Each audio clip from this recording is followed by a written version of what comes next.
the opening game of this big series against Oakland. And they'll need to continue that as they go against the division-leading A's. Darvish has the start tonight, and hopefully he'll be backed by some offense that we saw last night. The West Showdown continues when the Rangers and the A's meet next.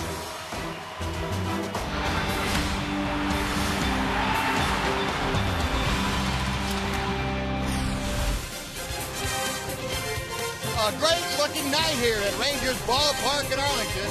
Beautiful blue skies overhead, a lot of enthusiasm in the crowd as they file in to watch the second game of this Ranger Athletic Series at Rangers Ballpark in Arlington. And welcome in, everyone, along with Tom Green, Steve Busby. Glad you could join us on this Tuesday night of Ranger baseball. And yeah, the Rangers broke a losing streak last night. They did it in convincing fashion, got the offense going, got timely pitching from the bullpen when they needed it. And tonight, Darvish on the hill. I don't think it can get any better than that for the Rangers. No, it can't. Hopefully that offense will stay just like it was last night. Yu has been pitching great baseball. He hasn't won in his last 3 starts, although he's pitched extremely well. If you look at his last 3 home starts, he's 0-1. His ERA is below 1. In his career, he's 14-3 at home. He likes to pitch in this ballpark. You have to look for Yu to pitch a good game tonight, and then you hope he gets some support. Well, 7 innings at least for Darvish, and that's become the norm for Darvish. 5 hits or so, maybe fewer, and certainly less than 2 runs. A ball game, the Rangers will take that. Lance Berkman gets the start at first base tonight. A slightly shuffled Ranger lineup here this evening. First pitch coming up, Rangers and A's, right after this on Fox Sports Southwest.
West is brought to you by your Texas Ford dealer. Come join the red, white, and U celebration. Enjoy great savings on America's best-selling brand. Ford is the best in Texas. By AT U-Burst TV. Check availability at 1-800-HIT-ATT. Rethink possible. And by Progressive. Visit Progressive.com today. A great night at the ballpark. Temperatures in the low 80s. Sun-drenched crowd down the left side, and It will soon be in a very cool shade here on this Tuesday night. Before we get started, let's head down to the field where Ali Lucia is standing by. Ali? Thank you, Buzz. AT Przinsky batting in the 3 spot. Tonight he batted in the 5 spot. Last night had a home run, and his batting average has gotten a lot better this month. And I asked him why. It's because he says he's feeling a lot better. I hurt my oblique right at the beginning of May. Played with it for 2 weeks. It's not an excuse. I probably shouldn't have been playing. And finally they made the decision to put me on the DL. And then when I got healthy, it makes a huge difference when you actually swing without falling down. It's a shame that I had to go through that, but it's part of it. And back healthy now and feel like I can swing freely. That is tonight's Geico quote of the day. We'll see if AJ can maybe follow up that 3 spot with another home run tonight, Buzz. All right, Ali, thank you. Now, the big job that he has also is handling that man, Yu Darvish. Looking to get back in the win column for the first time in 5 starts. Well, Darvish out there tonight, and here's the Oakland A's lineup that he will face. Coco Crisp, the center fielder, leads off. John Jaso is next. Then it's the shortstop, Jed Lowry. Yoenis Cespedes bats cleanup. He's the DH. Brandon Moss is at first. Josh Donaldson across the diamond at third. Seth Smith is in left field, batting 7th. Josh Reddick hits 8th, plays right field. And batting 9th, the second baseman, Eric Sogard.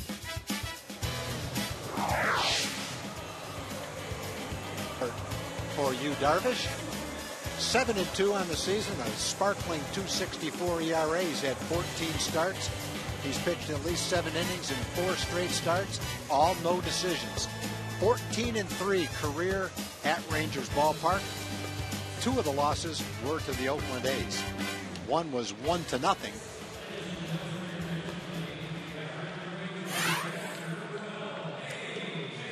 Well, Yu Darvish on the hill tonight, and we'll take a look at the defense for the Rangers, brought to you by Echo. Murphy, Gentry, and Martine, left, center, and right. Berkman gets the start at first. Kinsler and Profar up the middle. Adrian Beltre at third. AJ Przinsky behind the plate. And Yu Darvish on the hill. Umpiring crew tonight. Paul Nart will be calling the balls and strikes. Doug Eddings at first. Jordan Baker at second. And the crew chief, Angel Hernandez, is down at third. Now, the Rangers winning last night. They're snapping that 6-game losing streak. Texas comes in here at 20-14 here at home. They are 39-31 for the year, and 2 games off the pace set by these Oakland A's. Coco Crisp to start things off, and Darvish gets it underway with a fastball for strike 1. Crisp at .299 with the average. 8 home runs, 27 RBI, and he has had no problem whatsoever against Yu Darvish. You see that, a .500 hitter in 6 at-bats. Crisp really the spark plug for this Oakland offense. Takes that pitch low, and it's 1-1. 84 degrees officially at game time here in Arlington.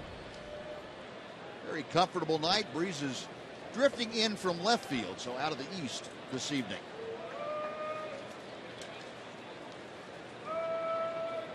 Darvish from the set, the 1-1 pitch. Breaking ball came in the back door. It's 1-2. Crisp currently has a 7-game hitting streak.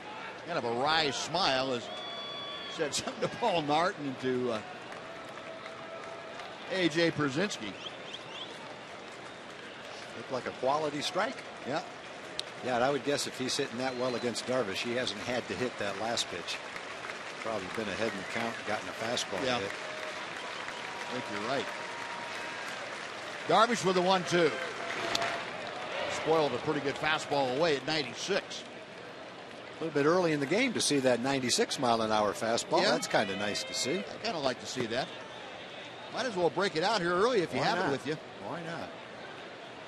Matter of fact, I'd kind of like to see him pop a few more there in the first inning like that. Can you imagine what guys would start thinking if he did that? If he went out in 1 inning and threw nothing but 96-mile-an-hour fastballs? Say, holy cow. Definitely leave an impression. Yeah. Yeah. You might see a white flag run up by a couple of guys. Still 1-2. Crisp waiting, and Darvish back to the plate. Reached for that off-speed pitch and rolled it foul. Crisp 1 for 4 in last night's ball game. He is, as we mentioned, one of the hottest Oakland hitters with that 7-game hitting streak. And on the road, he is really thumping the ball. 4th highest average in the American League, 345, and 7 of his 8 home runs have come away from the Coliseum in Oakland. 6th pitch of the at-bat coming to Coco Crisp. Fair ball, Berkman has it, stumbles a bit, Lance takes it to the bag, and Crisp is the first out of the ball game tonight. Well, Chris saw some great pitches in that at bat. I think just to accomplish what he did, foul off some tough pitches and put the ball in play with the pitches he saw, shows that he's swinging the bat pretty well right now. All it looked like was a tapper to first base, but those were some pretty good pitches he saw. Now here's John Jaso hitting at .282. He's 3 for 10 with a home run against Yu Darvish. Jaso reaching base in a career-high 16 straight ball games. He takes a 95-mile-an-hour fastball at the knees for strike 1.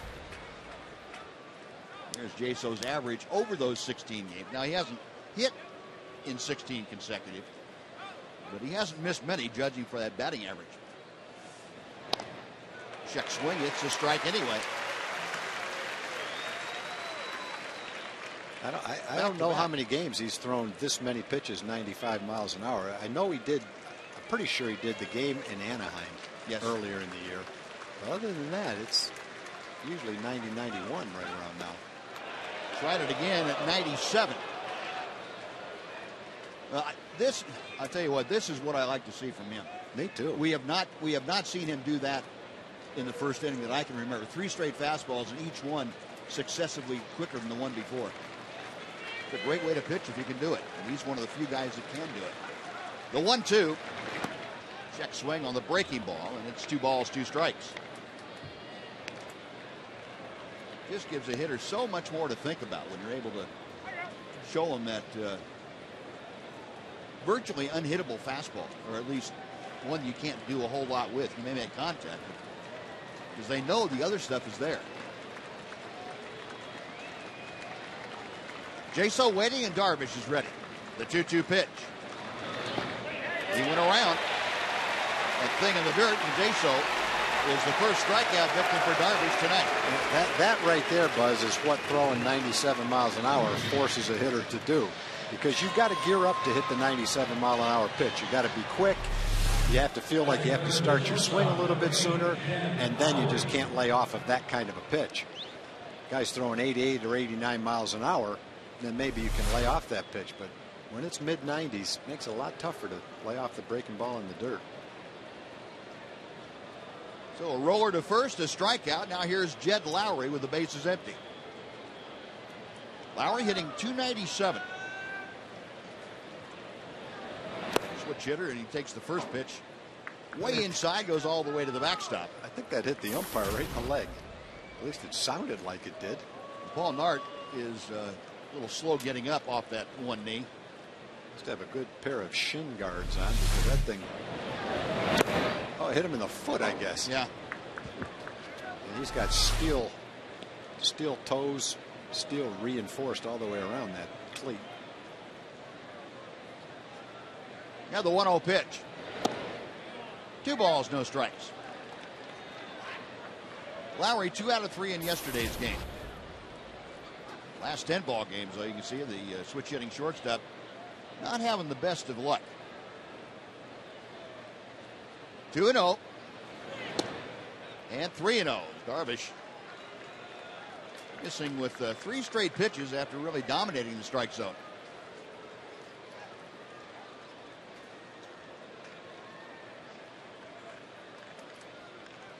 Right-hander is ready once again. The fastball right down the middle. 3 balls and a strike. If Lowry is able to extend the first inning, the cleanup man and designated hitter Yoenis Cespedes is waiting in the on-deck circle. Darvish back to the plate. Misses ball 4. A walk to Lowry. 1 on and 2 out. Yoenis Cespedes coming up. That's one of those walks. It's not a real good walk. No, you just can't figure out where did that come from. That many pitches that far out of the strike zone after the first 2 hitters went down relatively easily. Look, it looked like, and I know it's more complicated than this, but it looked like he just lost his aggressiveness. Like he didn't want to throw the ball in the strike zone. And with that stuff, boy, that's not something you want to see. So here's Cespedes stepping in. 235 the average. He's been slowed by a sore right hamstring of late. That's why he's DHing. Takes the first pitch on the outside corner for strike 1. Cespedes, as Tom showed you, the game-winning hit last time that he faced Yu Darvish in this ballpark. A's won 1-0, and Cespedes had the home run to center field for the only run of the game. Taps this foul, it's 0-2, and Darvish right back on point. Well, it wouldn't be a bad idea to go with that chin-high fastball. We saw him swing and miss at that pitch last night. Got him 0-2. Hitter's a little more susceptible to chasing a bad pitch.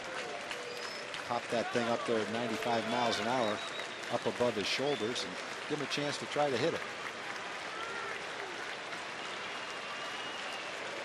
AJ instead wants Darvish to make a toss to first. He does so.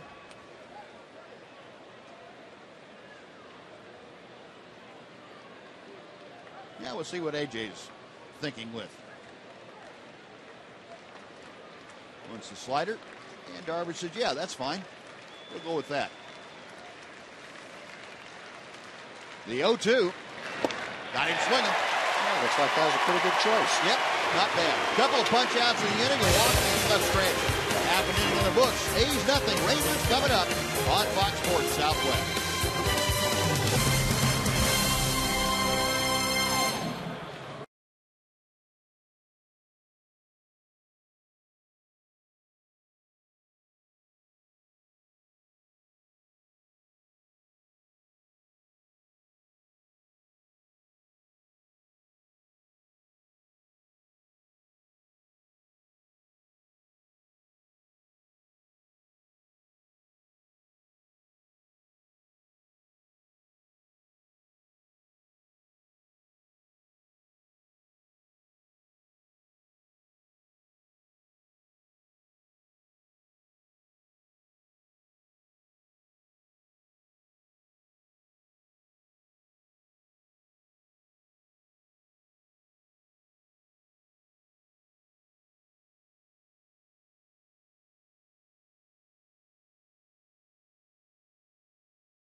Walker and the Rangers coming to bat.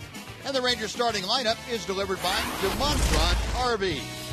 Ian Kinsler back in that familiar leadoff role. Jurickson Profar plays short and bats second. A.J. Brzezinski moves up to number 3 slot. Adrian Beltre is the cleanup hitter. Lance Berkman at first base batting 5th. Nelson Cruz tonight is the DH. David Murphy bats 7th and plays left field. Then it's Craig Gentry, the center fielder. And batting 9th, the right fielder, Leonis Martin.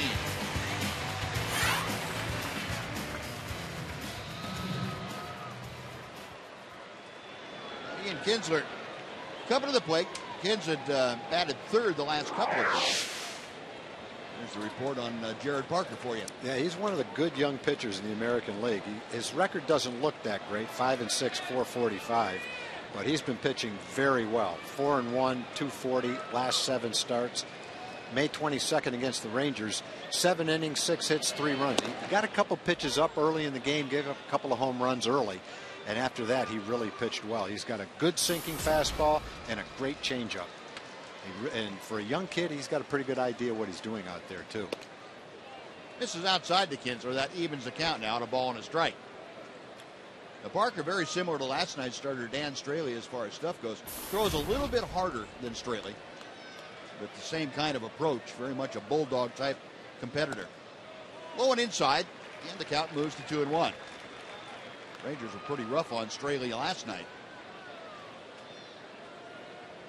And as far as Ron Washington is concerned, they can be as rough as they want to tonight on Jared Parker. 2-1 pitch is hammered foul. It had plenty of distance, but is also way back on the second deck. Take a look at the A's defense. Smith in left, Crisp in center, Reddick in right. Moss at first, Sogard and Lowry up the middle. Josh Donaldson at third, John Jaso is behind the plate for Jared Parker. Watch out, watch out. Boy, that's dangerous. Bat sawed off completely. The barrel split right down the middle. Look how sharp that is. Man. You know, when that's coming at you in the stands, it looks harmless. It's like a ball floating towards you. It's not going that fast, but it's spinning. You can't catch it, and you just have to do your best to get out of the way, especially if you got kids with you. It's like a sword going through the air. Man. The 2-2, the count to Kinsler. And he just gets a piece of that to stay alive at 2 balls and 2 strikes. He hit his first 2 hits since coming off the DL last night. A pair of singles, a pair of runs scored. Those folks over there very, very fortunate. They are. That lady, as a matter of fact, it looked like it put her forearm up to block it. Hard hit, base hit to left field. Kinsler working the count and finally got a pitch up that he could drive into the left field. He did. A leadoff single. And that'll bring up Jurickson Profar. Yeah, good job. Nice short stroke by Ian. This has been one of the improvements Ian has made this year. Instead of maybe dropping his shoulder and popping that pitch up, stayed right on top of it and hit the line drive into left field.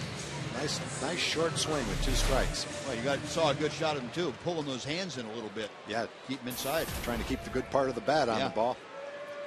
Well, here's Profar getting the start at shortstop tonight. Elvis getting the night off. Profar at 276. See what Ron Washington has in mind here as Profar takes ball 1 down and in. Jurickson on this homestand, 8 hits in the 7 games.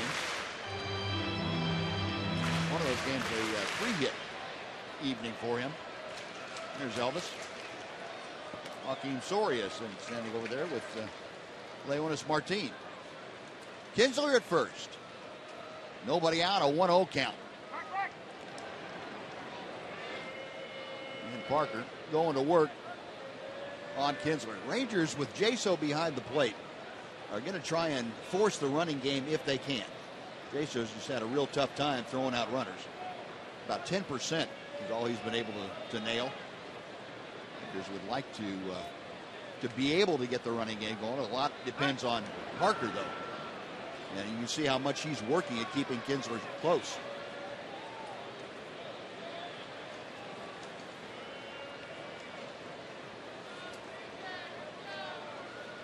One ball, no strikes. Parker looking in for the sign. Kinsler stepping off that lead at first base. Long look. There goes Kinsler. Pitch is kind of slug butted. And the only play you'll have is the first. Well, into scoring position, Ian Kinsler on what I guess is going to be ruled a sacrifice. I don't know what that was. I don't know what that was either. I thought at first he was just kind of holding his bat out there to try to distract the catcher and let Ian steal second base. You got Wash shaking his head right there. You know, you're not going to bunt with a guy stealing.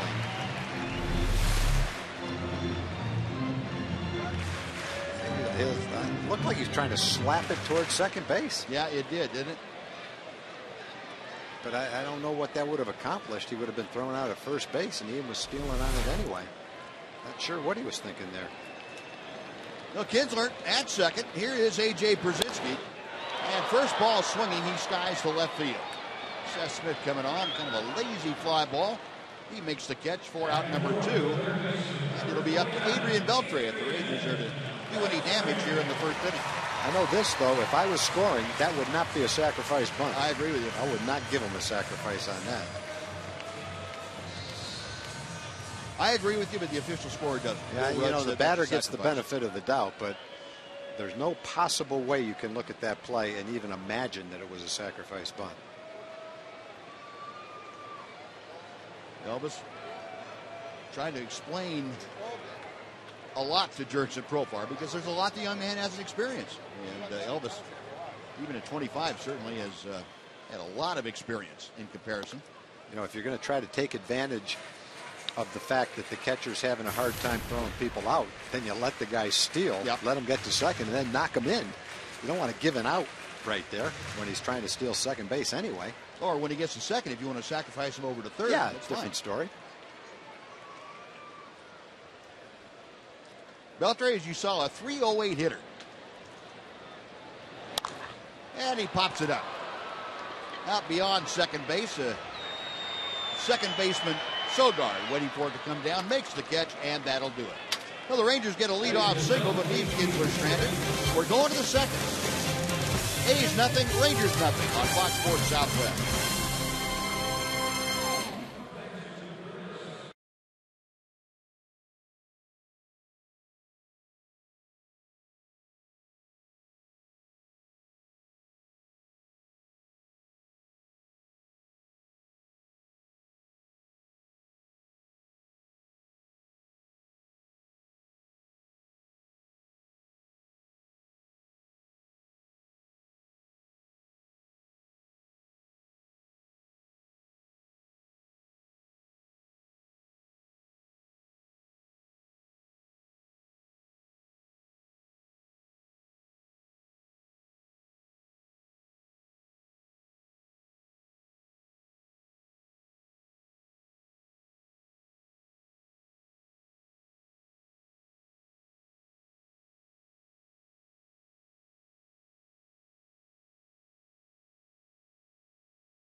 Appreciate it, Buzz. Great crowd here on a Tuesday night, rooting the Rangers on. Hopefully another win this evening. Community Corner tonight, we're talking about the new induction of the Rangers Hall of Fame. That's Pudge Rodriguez. 2013 Hall of Fame luncheon will take place July 19th at the Omni Hotel in Fort Worth. For tickets and more details, log on to TexasRangers.com/Hall of Fame. Buzz? All right, Jim, thank you. Swing and a miss by Brandon Moss as we start off the top of the second inning. There's Budge in town for the month or so, maybe 2 months now, I guess. Got some clinics going on and coming out here, spending a lot of time with the ball club. He and Giovanni Soto have been working a lot on Giovanni's footwork. Line drive hit deep to right field, and that ball's gone. Moss got a pitch down and out over the plate. An 0-1 fastball and drives it out of here. Oakland takes a 1-0 lead. That ball was right in his wheelhouse, and he hit a rope.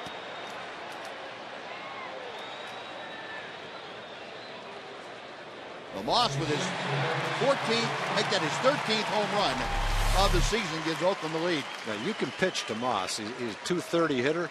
He struck out 70 times. But you can tell by that swing that that's not the spot you want to throw him.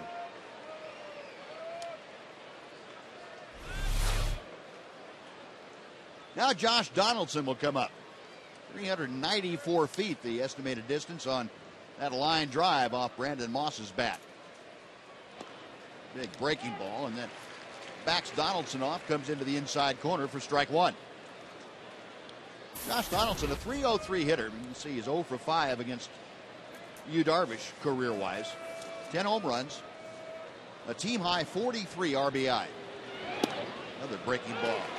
Same result, 0-2. He got Donaldson first time in Arlington, at least once, maybe twice on breaking balls. And a couple of times Donaldson was so upset he was staring at him when he was walking back to the dugout. Got him. 3 straight breakers. Until you don't swing at it or put it in contact, put some contact on it, you're going to keep seeing it. So Darvish regroups after the home run, gets the strikeout of Donaldson, 1 away for Seth Smith. I was like the hitters that would come back to the bench, and I'm not talking about Donaldson, but I'm talking way back when, even though there's probably still guys that do it. They'd strike out like that on breaking balls and come back to the dugout and scream out at the pitcher, "Challenge somebody." You know, like, why? You want me to throw you a pitch you can hit when I know you can't hit that one? Yeah. I'm not saying Donaldson did that. I can think of a couple guys that did that. Yeah. Yeah, and when it's your own teammate yelling out at the pitcher, you kind of be quiet. You don't want to say anything, but you're thinking to yourself, just shut up, man. You're embarrassing yourself. You're making the pitcher mad. And usually it's right after the pitcher embarrassed them. Yeah, it's exactly when it is. 2-0, the count to Smith. A's left fielder, a .273 hitter. And he has enjoyed hitting against Ranger pitching this year to the tune of a .370 average. Rolls that foul down the first base side. Ty Waller, the first base coach. You make a friend in the first or second row over there, or third row. 2-1 to Smith. A Darvish home run, by the way, or the home run he gave up to Brandon Moss, the first home run that Darvish had given up this month. This is 4th start of the month. Slow breaking ball. Tried to get the back door, and it wasn't available to him. 3-1. Smith, the number 7 hitter, will be followed by the right fielder, Josh Reddick.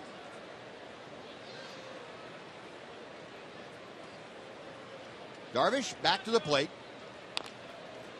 And the count is now full.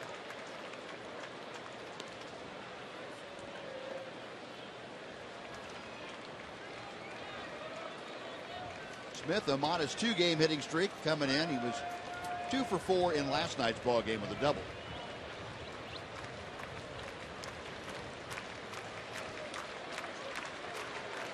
Yu Darvish from the set, the payoff pitch. Popped up.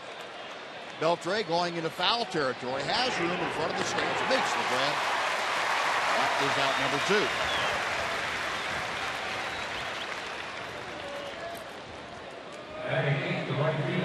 Now Josh Reddick will come up.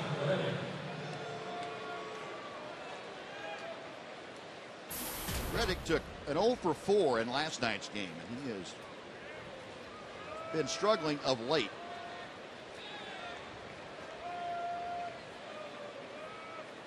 Just now got his batting average up over 200.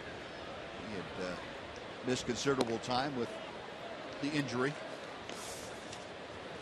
Had a sprained right wrist that kept him on the DL for the better part of a month. 1-0 pitch coming from Darvish. Little looper over the head of Berkman, softly into right field, a base hit.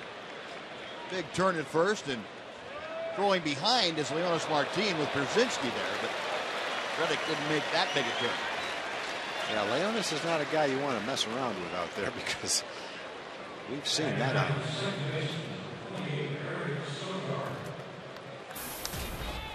So 1 on with 2 out. Now the number 9 hitter in the order, Eric Sogard, will come up. He's now with 2 hits in this inning.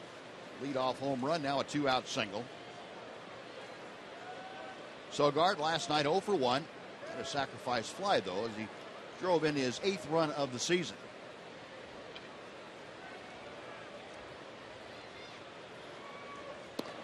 Ball 1 is outside.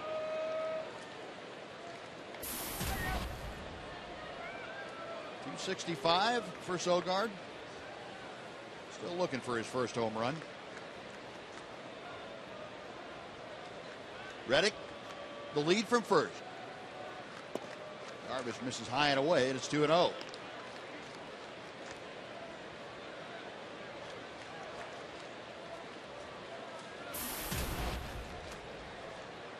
See Sogard the last month or so for Oakland, swinging the bat pretty well in that number 9 spot.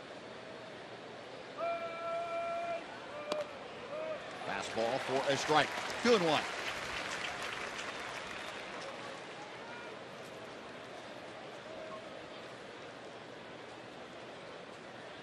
Darvish 35 pitches so far, 22 strikes, 13 balls. Long look to Przinsky. Now the right-hander is ready. The 2-1 pitch. There goes Reddick. Pitch is inside. The throw to second is not in time. Reddick with his 6th stolen base of the year. And he is in scoring position now for Eric Sogard. Yeah, good throw by AJ. Got it on the second base side of the bag. Pretty much right on the money. A pretty big jump for Reddick. AJ really didn't have much of a chance. He made a good throw, just too much of a jump for Reddick. 2-2. Base hit to center field. Reddick coming around third. Gentry up with the ball. He double clutched, and that's going to take any chance of getting the runner away.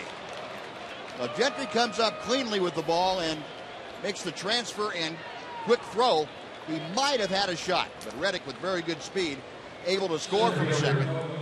Well, the stolen base, immediate dividends paid to Oakland. It's 2-0 A's.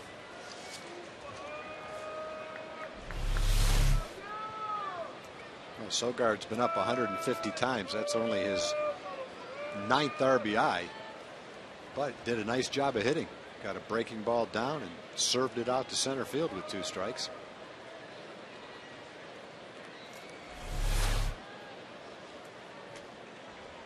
A leadoff home run and a pair of 2-out singles create a run along with a stolen base. Back to the top of the order for Coco Crisp as Darvish will go to work on Sogard at first. Crisp rolled out to first base as he led things off here tonight.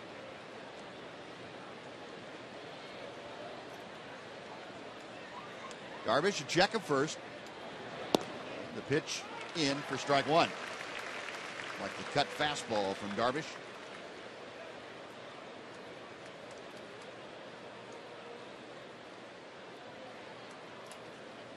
Crisp, the switch hitter.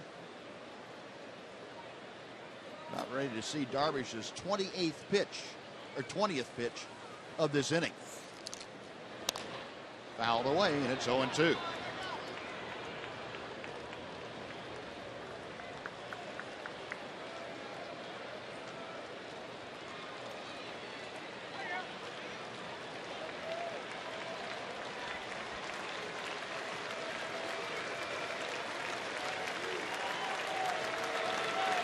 Darvish shutting aside. The right-hander says okay. And he goes first base way to drive Sogard back.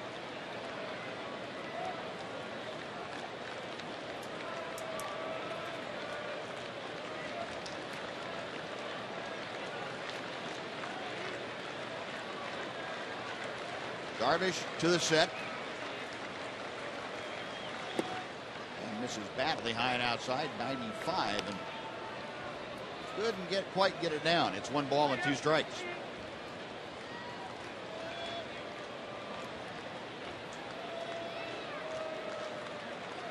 Chris taking his time getting back in there. Now he's ready.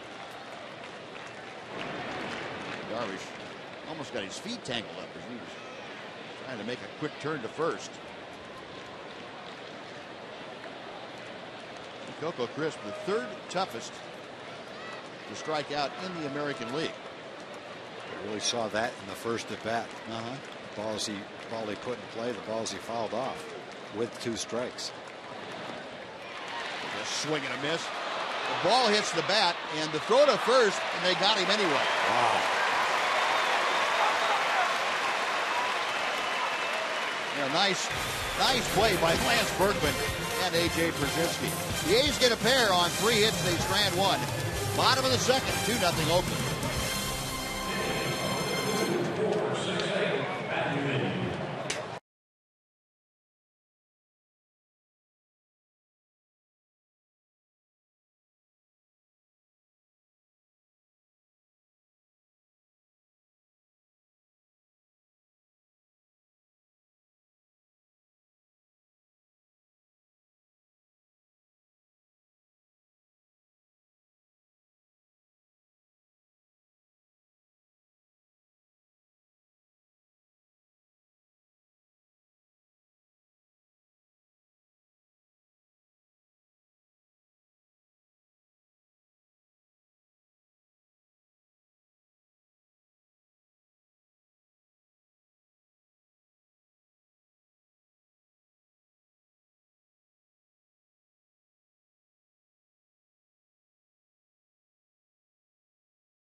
And our question for you this evening is, where do you purchase your Texas Rangers apparel? And if you purchase it all out here at the ballpark at the fan shop, go to Twitter and punch in hashtag FS Ballpark. If it's at a local retail outlet, hashtag FS Local, or online, hashtag FS Online. We will tabulate the results, give it to you later on in the ball game. Just head on to Twitter and cast your vote. Give us your opinion on where you select all of your Ranger merchandise. Lance Berkman leading things off. Rangers find themselves now in a 2-0 hole. Berkman at 266. 5 home runs, 31 driven in. Off speed is up high, and the count is 2-0. Lance admitting that he was in kind of a funk. Needed a couple days to see if he could get himself back together. He said he still felt much better from the left side swinging than the right side. So that's not necessarily unusual, but just to get it a little more evened up. In the last 21 ball games, he's hit under 200. 2-1 pitch coming to him. Popped him up. Shallow left field. The shortstop Lowry going out. On comes Smith, the left fielder, and he will make the catch for out number 1. Smith and Lowry talking to each other. One away, and here it is, Nelson Cruz. Cruz with his 7th multi-homer game last night. A solo blast and a 2-run shot. Also contributed an RBI double, so 4 RBI, and he now is approaching 50 runs driven in this year. 18 home runs. Yeah, the 2 home runs were huge, but it turned out that the double was the one that actually made the difference at the end of the game. Didn't look that way at the time necessarily.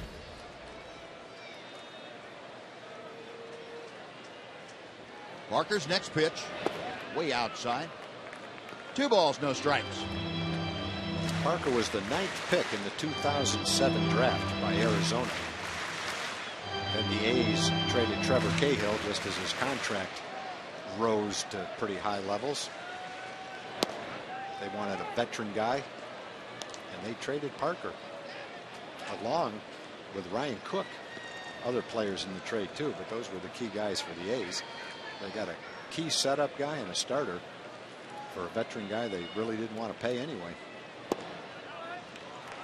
3-1 as Nelly takes that breaking ball low and outside. So Cruz trying to get aboard with one out here in the second inning.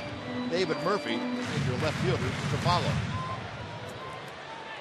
Cruz, the DH tonight, getting a partial evening off. 3-1 pitch, got him on the fist, a little pop-up, foul territory. Coming over the first baseman, Moss, and he reaches into the Ranger dugout and can't quite get a hold of it. Yeah, fortunately, it jammed him enough to where it didn't go that high, and Moss didn't have time to get over there.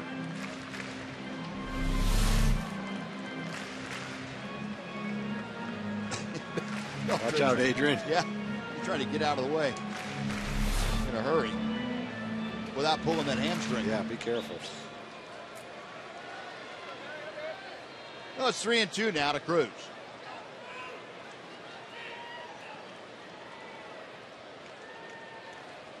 Parker into the wind, payoff pitch. Outside, ball 4. Cruz is aboard, a one-out walk, and Murphy coming up. Hey, baseball fans, Metro PCS wants to send you on a VIP flyaway experience with your home team in LA. Register at participating Metro PCS locations for your chance to win.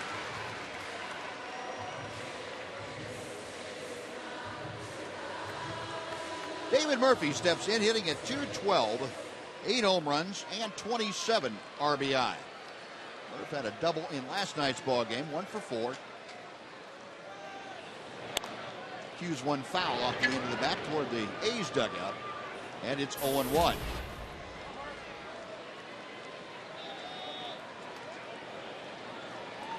Those numbers very uncharacteristic for David Murphy. This far into the season, in the middle of June, .212 average, about 100 points shy of what you would expect from Murph about this time of year. Snap throw to first, and Cruz back. But Murph just 7 hits in his last 47 at bats.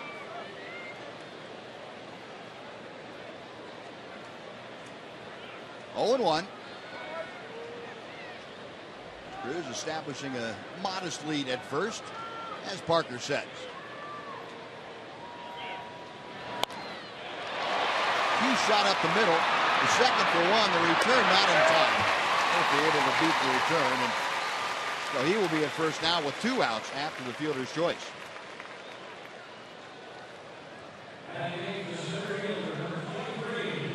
It's probably a good thing he mishit that the way he did. Yeah, it slowed it down a little bit, made it tougher to turn the double play. Hit it right off the end of the bat. You could see the spin on it that caused it to spin back toward the shortstop. Just wasn't hit very hard. We'll see if David tries to steal second base. The A's, with 2 outs, picked up a run with a stolen base. Reddick got a little soft single, stole second, scored on a base hit.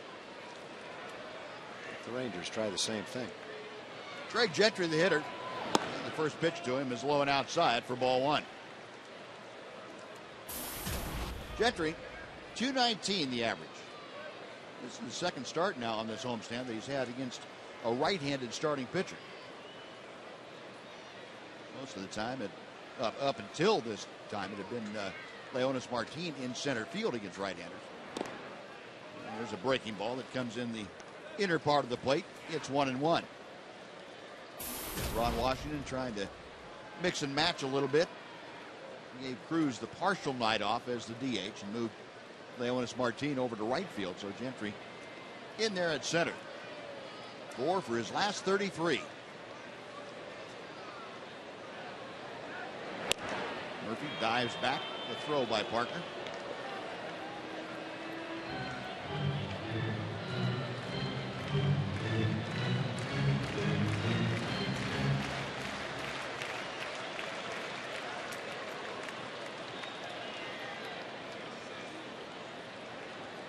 Parker okays the sign and sets at the belt. The 1-1 pitch. 2 balls and a strike.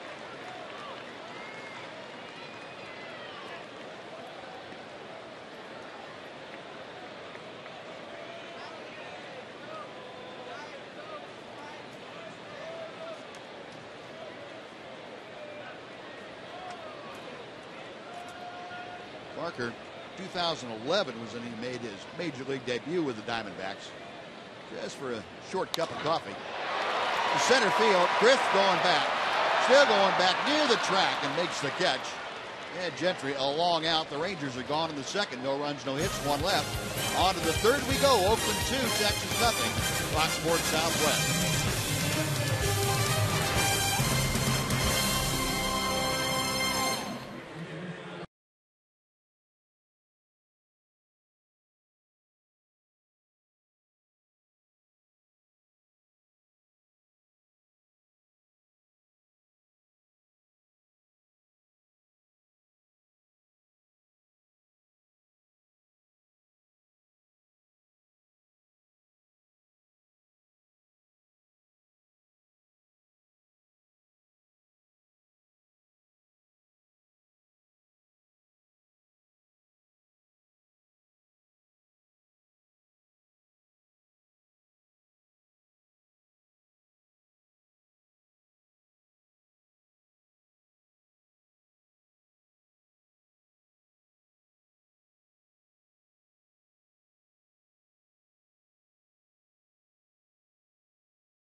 Online voting continues for the 2013 MLB All-Star Game. It's in New York this year, and the Rangers need your help to put Nelly Cruz back in first place.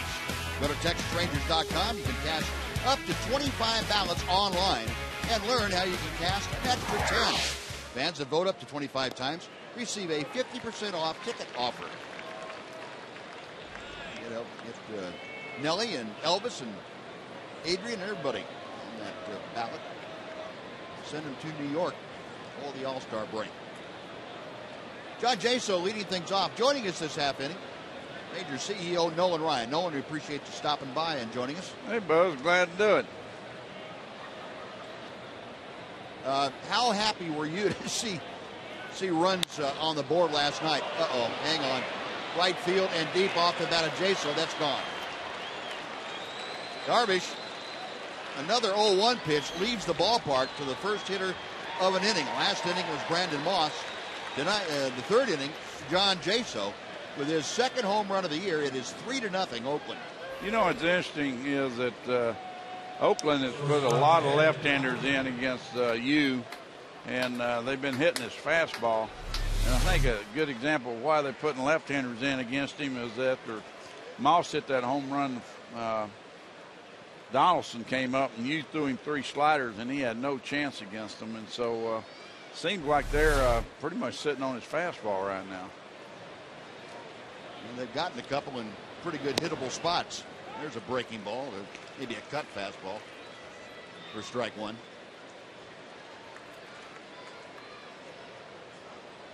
Yeah, I'm like you. I'm not sure what that 88-mile-an-hour pitch is, but I've tried to figure it out, but I got to believe it is. It's some type of cut fastball. There's a first slow curve he's thrown. Nolan, and we all preach in the course of 162 games over 6 months. You have highs, you have lows. Look at the big picture. Don't get too high, too low during the season. In your position, do you find yourself even having a hard time doing that when the team plays bad or really good? Keeping an even keel? Yeah, you know, you do, because you get caught up in it, and you can't help but get caught up in it and feel good when they're going right and feel like, well, our ball club is really a good club, and then everything's going right. And then you get in a spell like we just come out of, hopefully, and you look at it and go, man, I don't know. We seem to have some holes, and what are we going to do about this? So, yeah, I think emotionally you get involved in it. Yeah, it's funny. I've spent a lot of time talking to fans who get that way and trying to counsel them not to feel that way.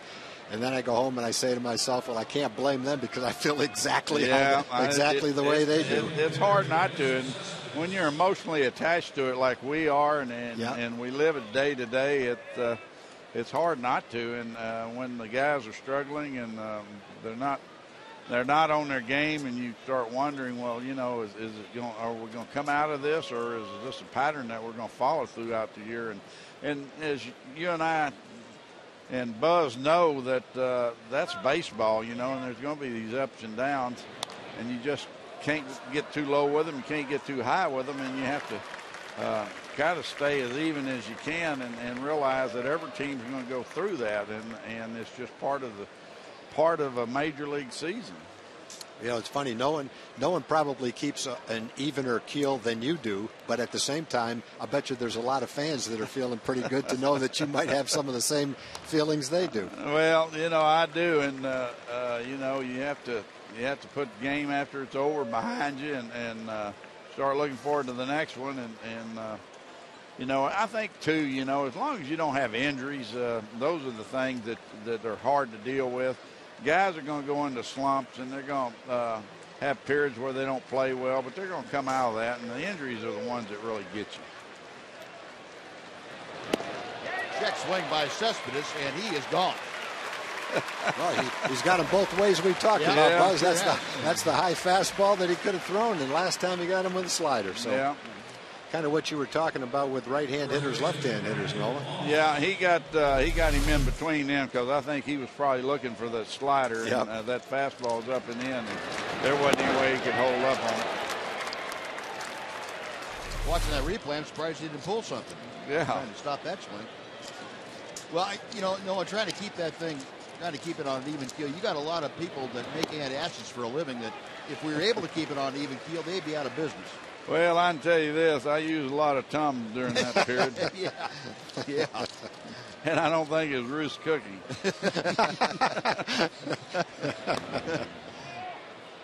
Oh, boy. Did you get a chance to meet Tony Orlando behind you there? Yes, I did. You know, Tony told me he saw me pitch my first game in New York. Wow. He was obviously a youngster in those days and was at Shea Stadium. And he told me he got the pitch over, he didn't bounce it. So he felt real good about his first pitch. Yeah, he related that story to Tom about he threw out the first pitch at Wrigley Field. He threw it underhand because he was worried he couldn't get it there, and they booed him off the mound. I'm glad he didn't try that. Those people who sit out in the bleachers, I'd believe that. Chopper foul. It's 2-2 to Moss. Well, it looks like, Nolan, for everybody else's benefit and ours, they're starting to get healthy again, getting guys back. Moreland looks like he'd be back at the end of the week, and Kinsler's back in the lineup. So slowly but surely, guys coming back, and that's going to be nothing but a good thing. Yeah, it really is, and what you hope is that we have the majority of that behind us, and if we do, then we have to feel good about moving forward. Nolan, I appreciate it. Thanks for joining us. As always, we appreciate your presence. Okay, guys. Thanks, Nolan. Oakland, one more on the board, baby. 3-0 as we go to the bottom of the third here in Oakland.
Baseball on Fox Sports Southwest. It's brought to you by your Texas Ford dealers. Come join the red, white, and new celebration. Enjoy great savings on America's best-selling brand. Ford is the best in Texas. And by Jack in the Box. Now's your chance to go big with Jack's Big Stack Burger.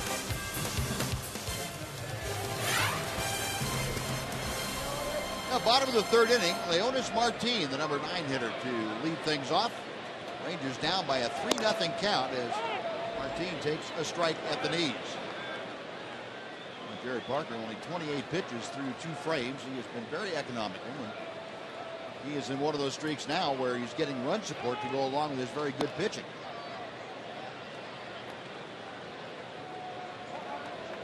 Nard, the home plate umpire, backing out along with Leonis Martin. Apparently Martin had asked for and was granted time.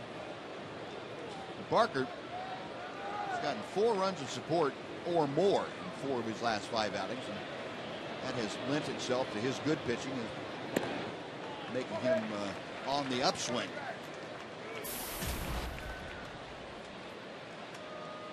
.268 the batting average for Martin. 3 home runs, 11 driven in. There's a cue shot up the middle. That's going to be into center field. A base hit. Well, Murphy had one on the other side of second that cued right over to the shortstop. This one cued away from a diving Eric Sogard, the second baseman. No one on, nobody out. Ian Kinsler coming up right now. Let's take a Mazda game break. Here's Dana Larson.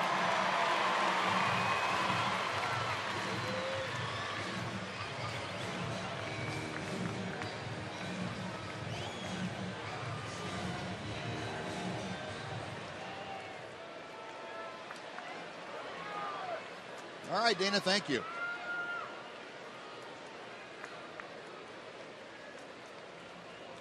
Ian Kinsler had a solid single to left field as he led things off for the Rangers. And he takes the breaking ball low and outside. It's 1 ball and no strikes. A couple of birthdays to get to. Edward Linneberry from Ovella, Texas is 82. Aline Burkeen is 90 years old. She's from Dallas. Geneva Walker, 80 years old, from Denison. Lorraine Ansley, 95 years old, Fort Worth. And Gerald Brown from Lubbock, 89 years old today. Happy birthday, everybody. Parker, a long set. And the 1-0 pitch. Low and inside. 2-0. Leonis Martin looked like he broke for second. Jaso thought he was going. Martin put the brakes on. Came back to first. And this is not a spot where Ron Washington will put the red light up there. He wants those guys to go ahead and run in the third inning. He doesn't want to lose that part of the game, this time of the game, with this much baseball left to play tonight. And Parker will drive him back with a throw.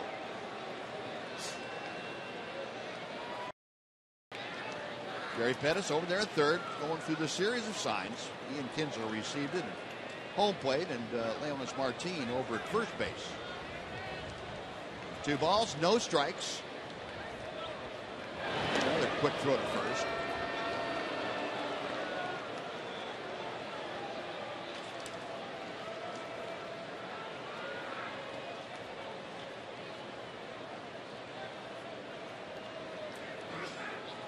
Leonis doing a little groundskeeping over there. Apparently found a soft spot that he was trying to get some footing on.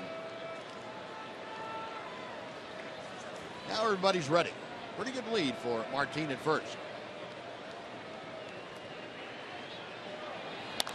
Kinsler drives one down the left field line, but he hooked, and it's well foul. Getting closer, though. First one he hit down there is about 20 feet to the left of that. This one goes 20 feet to the right of the last one. He'll hit the foul pole. Got a scrum going for that ball.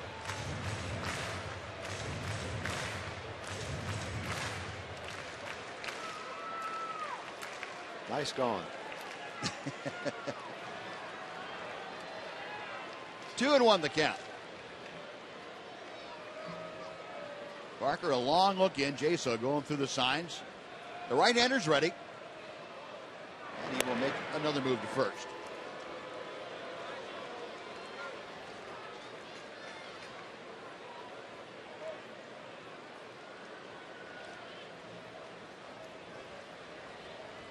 Ian with that first inning single, now the batting average up to 297.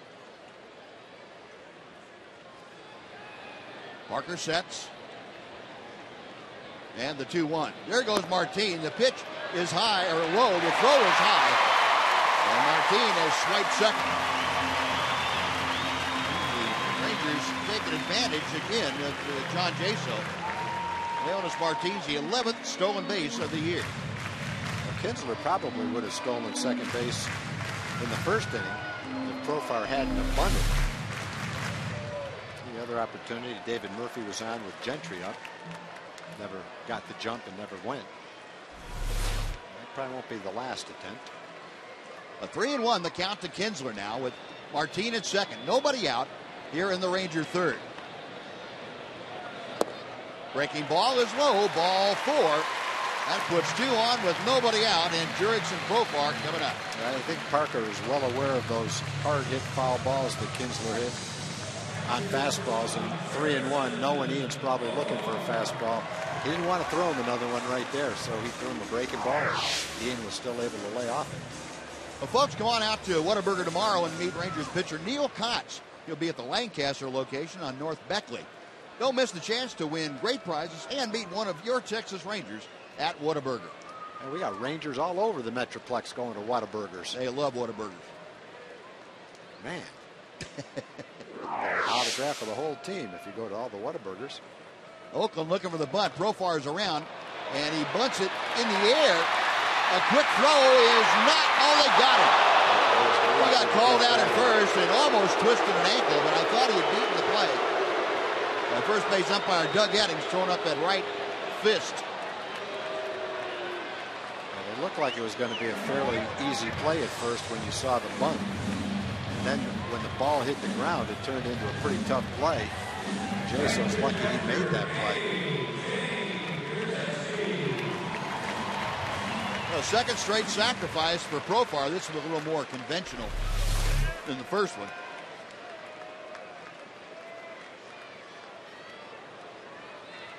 You know how they tell you all to deaden the ball when you bunt it? It's just as effective if you can bunt it off home plate and have it bounce about 20 feet in the air. Yes, yeah, definitely, especially if it hits the ground. Brzezinski lines one to right center field. That's in for a hit. Coming down the line to score. Here comes Kinsler. The throw to the plate. He is safe at home plate. The ball is jarred free. Into second goes Brzezinski, and 2 runs score. Gary Pettis, even though Kinsler waited to see if the ball was going to fall in, he's running all the way. Coco Crisp does not throw well from center field, and his best shot was a throw softly into second base. Sogard's throw home was there in time, but fortunately Jaso couldn't hang on to the ball. Coco Crisp didn't even try to hit the cutoff man. He just lobbed the ball into the second baseman. Gary Pettis knows he doesn't throw well, and he aggressively waves Ian home all the way. There's a great look at it. Jaso couldn't hold on to it. And boy, watch Ian's chin. He took the mask right off the chin, gave him a pretty good cut. Sure did. Yeah, it cut him right along the jawline there. And that was what home plate umpire Paul Nart was telling him when he got up. There's a fastball all the way to the backstop. Brzezinski going to third. The throw, he's out. He came up short with the slide before he got to the bag, and that allowed the third baseman Donaldson to slap the tag on. That's one thing I hate about the balls that go by the catcher in this ballpark. It's pot luck. When you throw a wild pitch back to the screen, you shouldn't have a hard time getting from second to third base. Instead, the ball hits the cement, bounces right straight back to the catcher, and they throw out a potential tying run going to third base. I don't know if he tagged him or not, but if his glove touched the leg, then it looked like it was in time. You see, AJ dug his heel into the ground and just basically came to a stop. Sure did. You know, if he kind of faded away toward the outfield a little bit, he would have been safe easily. So AJ caught 2-5 on the putout at third base, and now we've got a momentary delay. You got a trainer out there, and maybe Jaso get hurt on the plate at the plate. May have. He's going back behind the plate. Kinsler gave him a pretty good shot.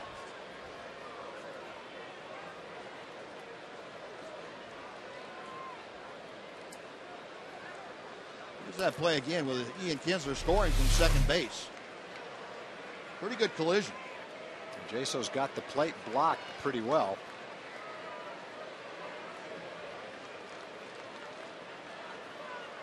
Just couldn't hang on to the ball. And the first pitch to Adrian Beltre is popped foul right back near us. It is 0-1. That's just a bad break on that wild pitch. Sure was. You end up with a man on third and your best hitter at the plate. Great chance to tie the ball. And a rip foul. Look out, folks. Instead, the pinball effect on the ball going back to the screen ended up in and out.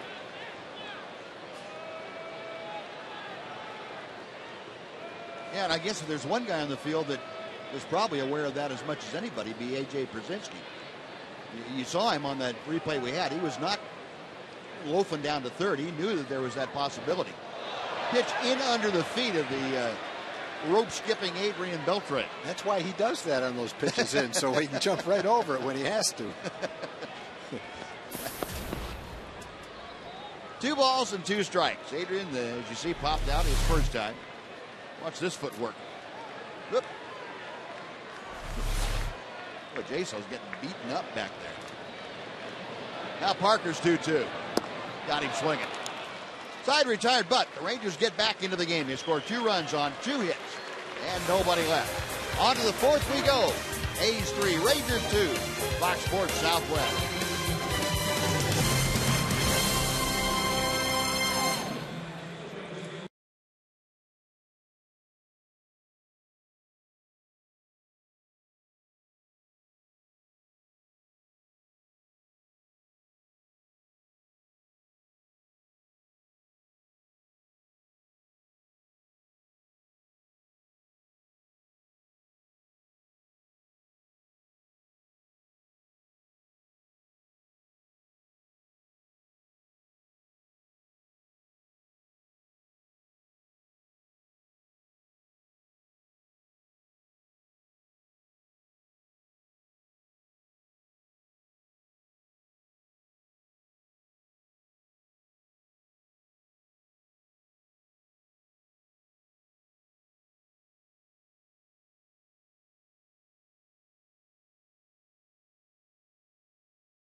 Hopefully we see you soon here, but take some rest and really happy that everything is good. Congratulations, Emily, for your baby girl Hattie. With Miss Joey here, I hope you come back soon. Congrats, Emily, on having Hattie, and hope everything's going well for you. We miss you here. Hattie Catherine, how about that? Emily Jones, a new mama again. Beauty. Boy, she got big eyes like her mama. Now, a little extra time being taken, and we surmise that Ian Kinsler had to go get some stitches in that chin to get it to stop bleeding. So Ron Washington went out and talked to home plate umpire Paul Nart, and Nart then went over and talked to Bob Melvin, and everybody was agreed that, yeah, we can delay this a little bit. Yu Darvish just tossing lightly. Just trying to stay loose. And should be a couple more minutes before we get back underway. Had a pretty vicious collision at home. Guys sliding in. You know, you worry, and you see a collision like that, then you think about guys that slide in head first at home, the damage that they could have done to themselves. I mean, Ian slid in there perfectly, a perfect slide, fading away from John Jaso, and he still got clipped. But boy, you start going into home head first and asking for problems. Boom. Jaso was in a bad spot if Ian or a base runner decided to come in with his shoulder down and bowl over the catcher. He was very vulnerable trying to catch the ball like that. As it was a pretty good collision.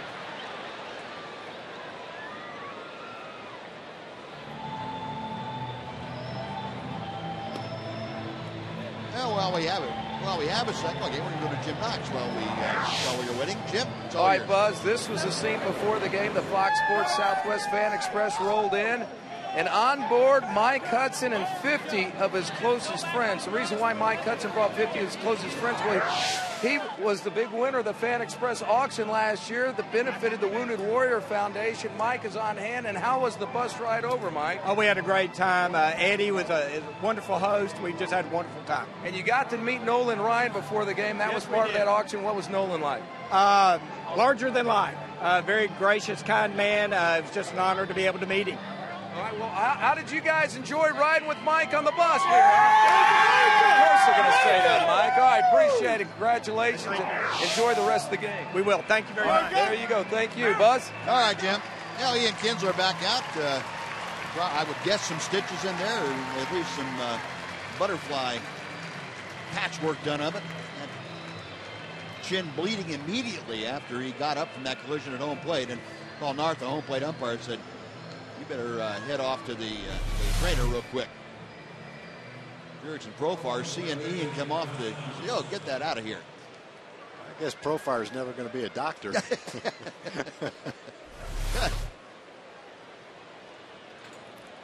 So Ian repaired as best as he can be at this point. He's back out there at second base. The Rangers have gotten back into the game. It's 3-2 now, Oakland. Rangers scoring a couple and go to work in the fourth inning. Yu Darvish facing Josh Donaldson, Seth Smith, and Josh Reddick.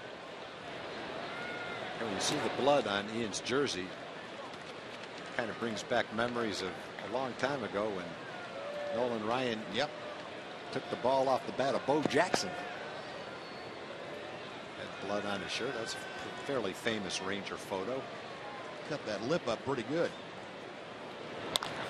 Donaldson lines one into left field, a hanging breaking ball, and a leadoff single against Darvish, who has allowed the leadoff man aboard now in each of the last 3 innings. Pretty well established that if Darvish makes good pitches with his slider, that Donaldson can't hit it. But when you hang one, then a hitter's got a much better chance, obviously. And Donaldson hit that ball well. So 5 base hits now in the first 4 innings against Yu Darvish. 1 on, nobody out. Seth Smith is the hitter, and he fouled out to Adrian Beltre his first time up. In case you folks were wondering about the rehab goings on for Mitch Moreland. He's down at AA Frisco again. He's 2 for 2 tonight. He's playing first base.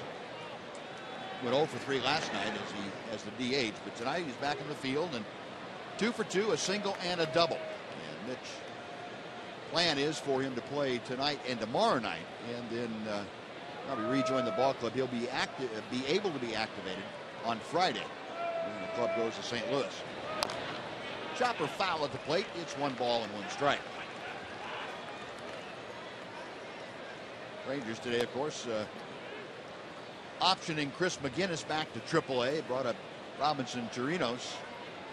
Some kind of insurance over there for the next few days. And also Joseph Ortiz back up with the ball club and a bolster the left-handed side of the bullpen. 1-1 pitch. Broken bat looper down the line. It's a fair ball. Business into the bat, headed out to the second base area. Sliding into third is Donaldson. Into second with a looping double is Seth Smith.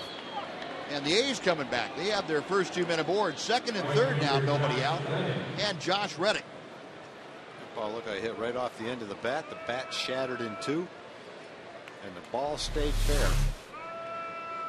Ball tailing away from him. Good fastball. It's not a strike. It's a right off the end of the bat. The bat goes right by Darvish. I don't think he even saw it coming at him. He was watching the ball spin down the left field line. The Rangers scored 2 to get back in it. A's are right on the verge of scoring a couple themselves.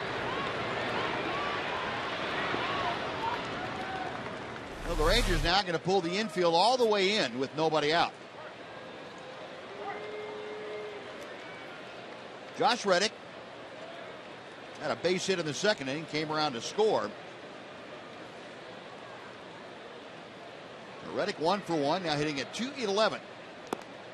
A rip and a miss at the breaking ball. It's 0-1.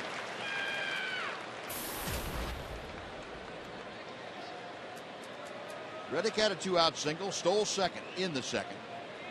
Eric Sogard brought him home with a base hit to center. Check swing, it's strike 2. So Darvish getting ahead, and he's looking for the strikeout right here. Darvish has 6 punch-outs in this ball game, and he could use one right here.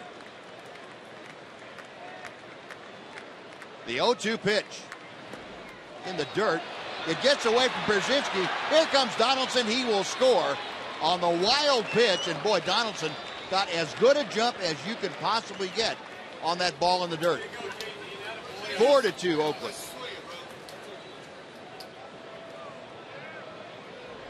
That's one of the dangers with a man on third base, going for the strikeout with a breaking ball. You're trying to throw it out of the strike zone.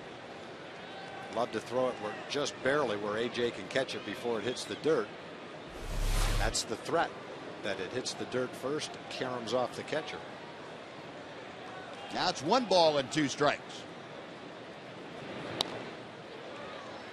Got that one up a little bit, and Reddick fouling it back.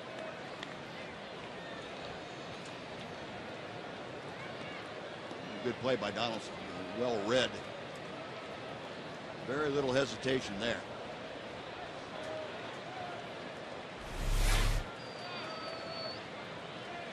Now Darvish with the 1-2.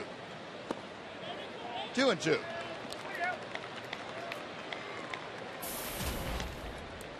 Now Oakland scored 2 in the second inning.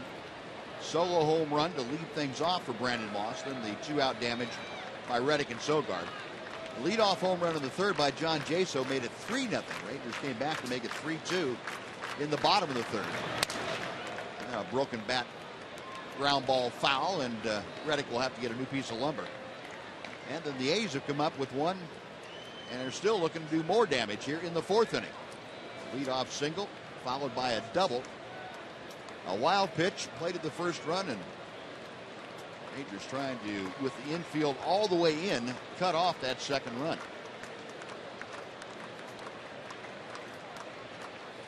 Two balls, 2 strikes. Now 3-2. He was looking at a pretty inflated pitch count now, too. He's at 67 pitches with nobody out in the 4th inning.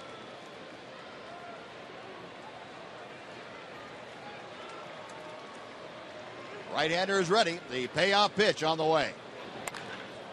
At Kinsler, Ian, just a little tiny jump to snare that hot shot. That might have been the hardest hit ball they've hit all day. He hit that right on the sweet spot. The only place he could have hit it and had it turn into an out was right straight at one of the fielders. That's how hard he hit that ball.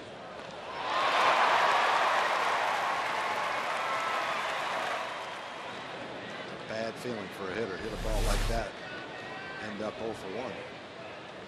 The one big out, and here's Eric Sogard, who had an RBI single his first time.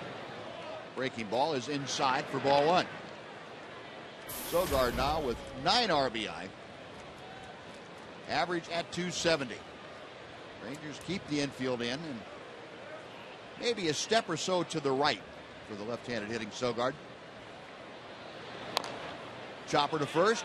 Berkman has a go off his leg, and it caroms over to the railing. So down the line from third to score is Seth Smith, and Eric Sogard will be on via the error. Slowly hit ball, a chopper. Lance did the right thing and charge it in case the runner's going. He's trying to cut the run off. I don't think the runner was going on contact. Let's take a look at the runner. He's waiting to see. He's going back to third. And then the error. If Lance is able to field this ball cleanly, there wouldn't have been a play at the plate. Just never touched it. Well, the error on Berkman, no RBI for Sogard, but it is a 5-2 Oakland lead. Sogard at first, still just one out here in the fourth inning. Top of the order now with Coco Crisp up for his third time tonight. Crisp is 0 for 2, a ground ball and a strikeout. That word on the extent of the damage to Ian Kinsler's jaw. He had 3 stitches on the left side of his jaw, and he was examined for concussion by Dr. Meister and was cleared. Dr. Meister, of course, the team orthopedist. Well, that's good news. It wasn't any worse than it was. That probably doesn't feel very good for Ian, but at least no concussion symptoms. And he has been cleared to do whatever he needs to do baseball-wise. 0-1, the count to Crisp.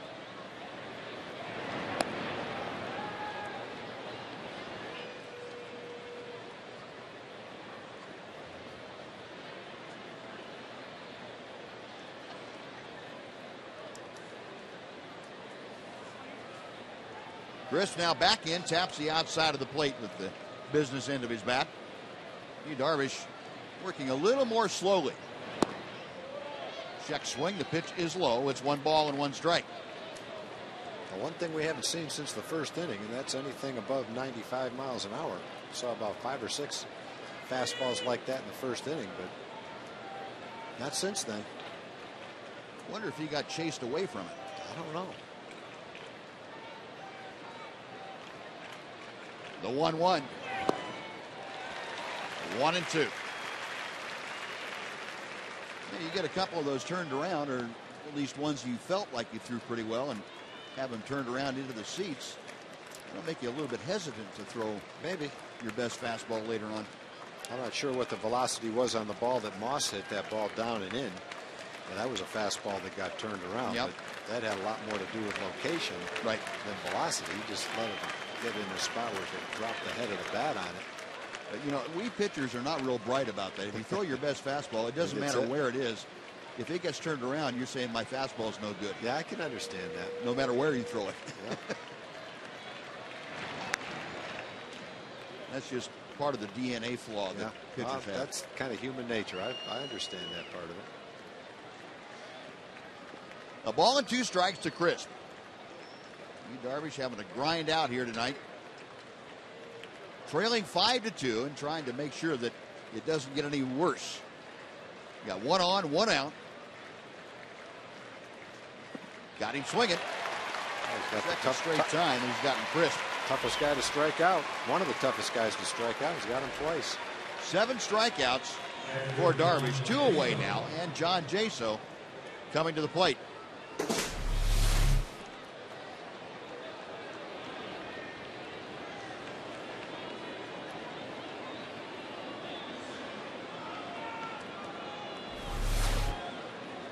Jaso struck out his first time against Darvish, then led off the third with a home run to right field.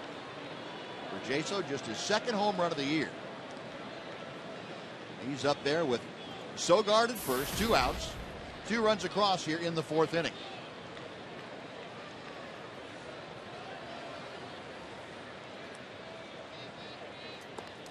Breaking ball, that's a little bit low for ball 1.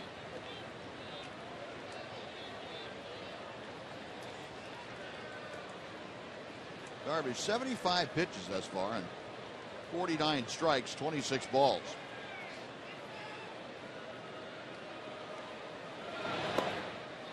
Two and 0.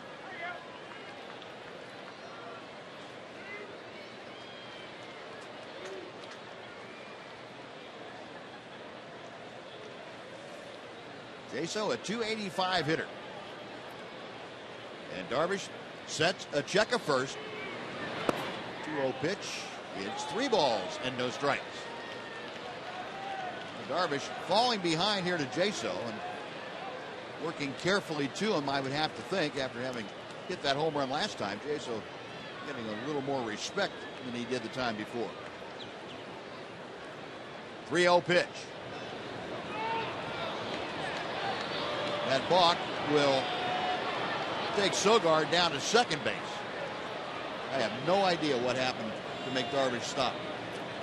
The thing I can think of is his spike got caught in the dirt. There he changed his mind on the pitch he wanted to throw.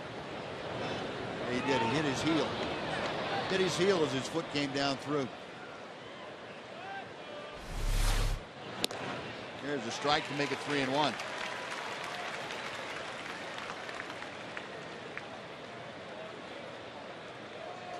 It has been pretty much a chamber of horrors here for Yu Darvish the first 4 innings. 3-1, and it's now a full count to Jaso as you watch a couple go by. If Jaso is able to extend the inning, Jed Lowry, the shortstop, would be next. And the chance of Yu ringing out at Rangers Ballpark.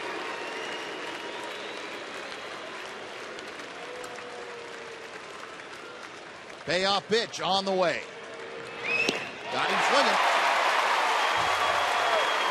8 strikeouts for Darvish, but Oakland 2 more runs on 2 hits and an error. They lead 1.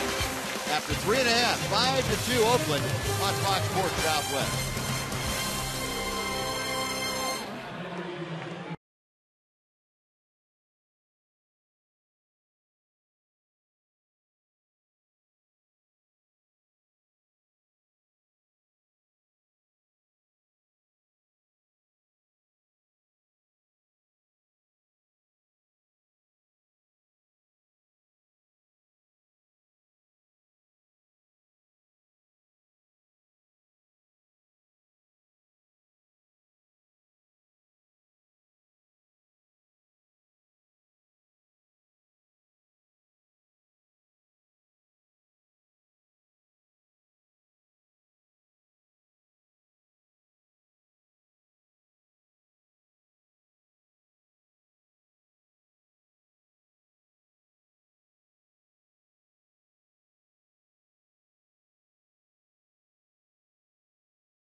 A special guest right now. Actually, we have a lot of little leaguers on hand. These are little Rangers, and this is along with one of the bat boys. You'll never believe who's hosting all these little leaguers.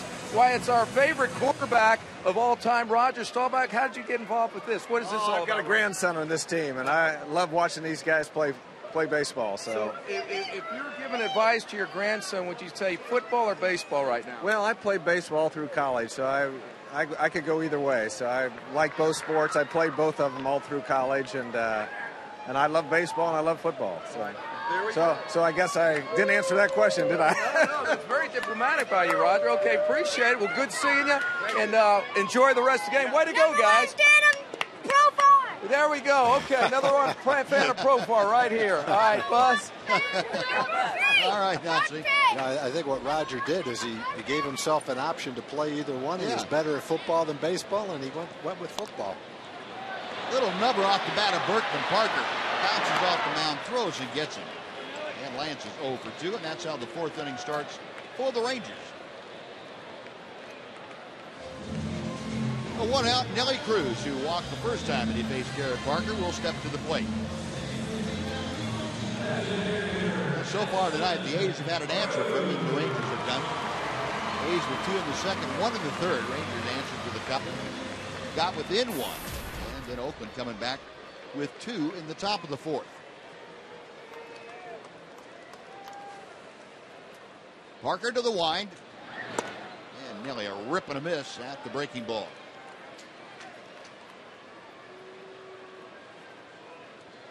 Cruz at 266 for the season. And that good homestand. Just under 300 as he takes an off-speed pitch in for strike 2. You know, Parker throws his changeup. His arm speed is perfect for it. It makes it look just like a fastball.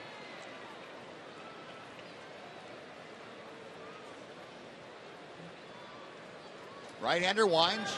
There it is. Cruz, a swing and a foul tip. Hung on to by Jaso. And Cruz, the strikeout, that is out number 2. And David Murphy coming up. Well, folks, fans attending the game on June 29th against the Cincinnati Reds will be treated to a post-game concert by the Casey Donahue Band, presented by Budweiser. Tickets to the game start at just $13, and for an additional $10, you can purchase a pass to watch the concert from the field. Tickets and field passes are available at TexasRangers.com/concerts.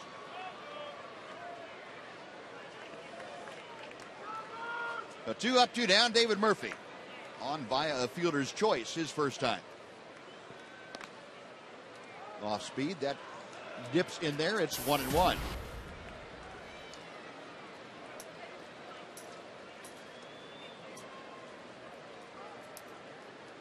Parker's next pitch. Another off-speed delivery. That's good changeup. Well, he's going to that more and more now. He throws that about 20% of the time in his normal repertoire. And he's going through a stretch right now in this game where he's probably throwing it almost half the time. Under the glove of Lowry into left field for David Murphy. A slicing, well-hit, low shot. And Lowry just couldn't pick. Yeah, that was kind of a skimmer along the ground. You couldn't tell whether it was going to bounce or not. And it was hit very hard. Not an easy chance for Lowry.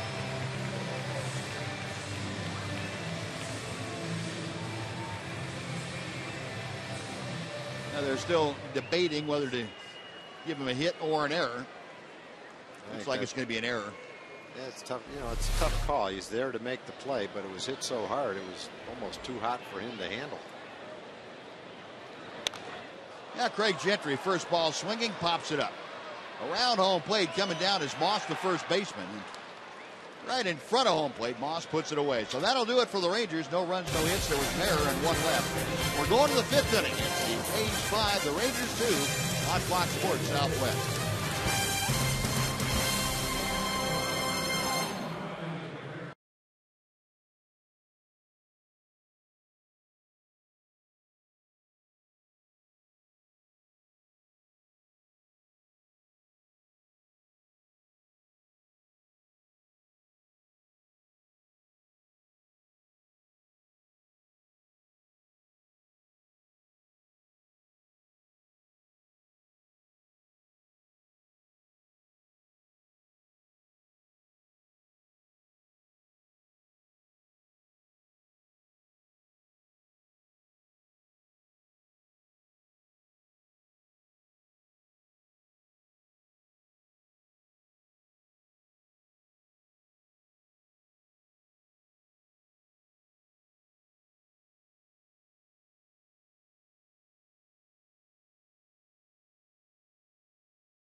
Your chance to win Texas-sized jackpots.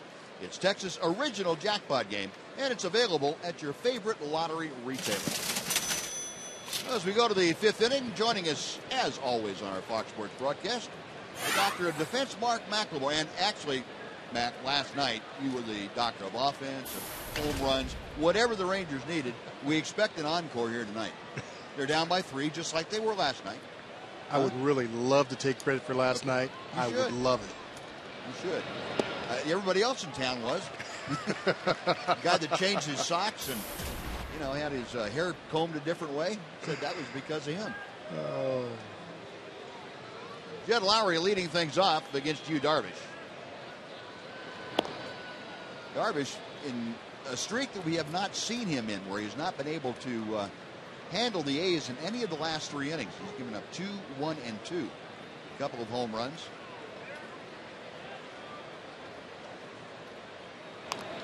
Lowry, a foul ball. It's now 1 and 2. I didn't think he was at about 80 pitches, 20 pitches an inning through 4 innings. So he's looking at 5 innings, maybe 6, depending on how quickly he gets through this inning.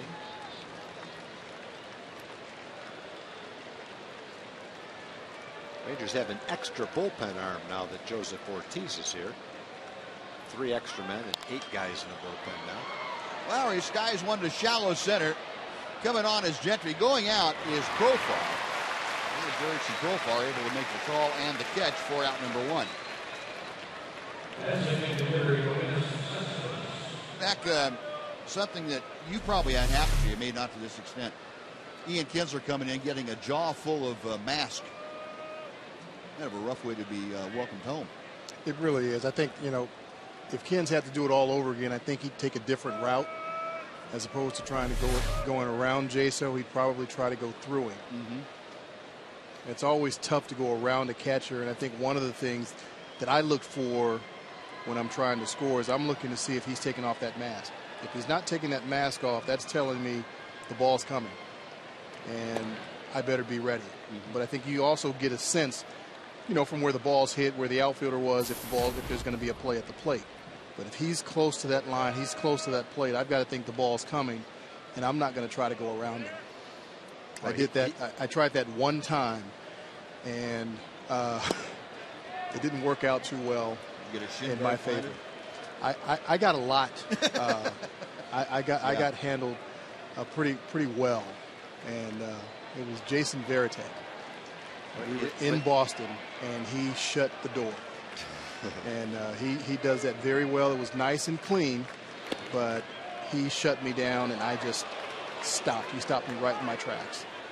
And from that point on, I said I'd never go around the catcher or try to go around the catcher again.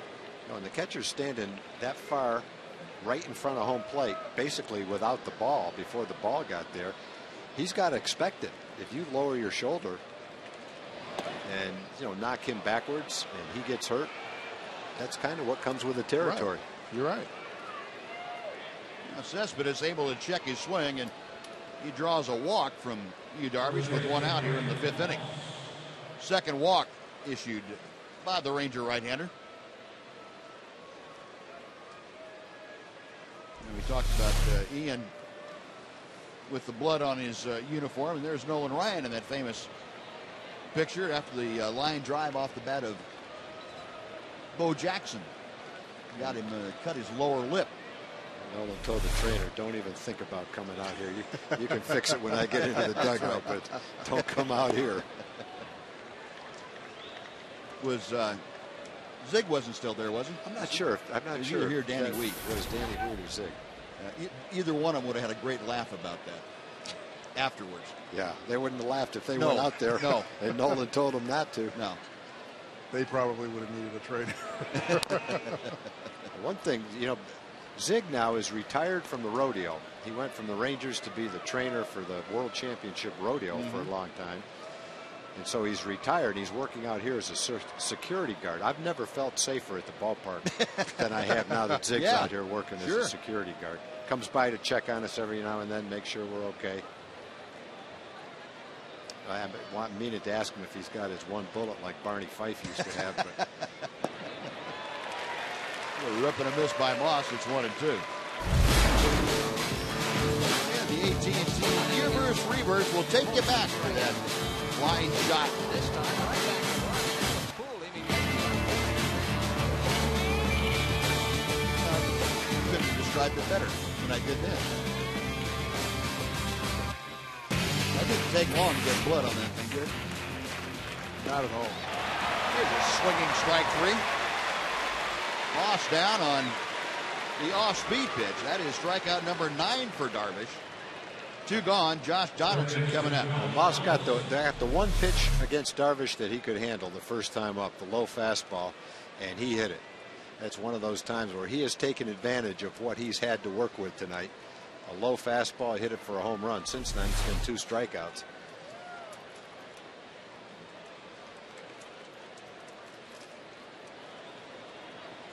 Donaldson, a strikeout and a single. Run scored. He singled in the 4th inning to lead things off. Takes a breaking ball for strike 1.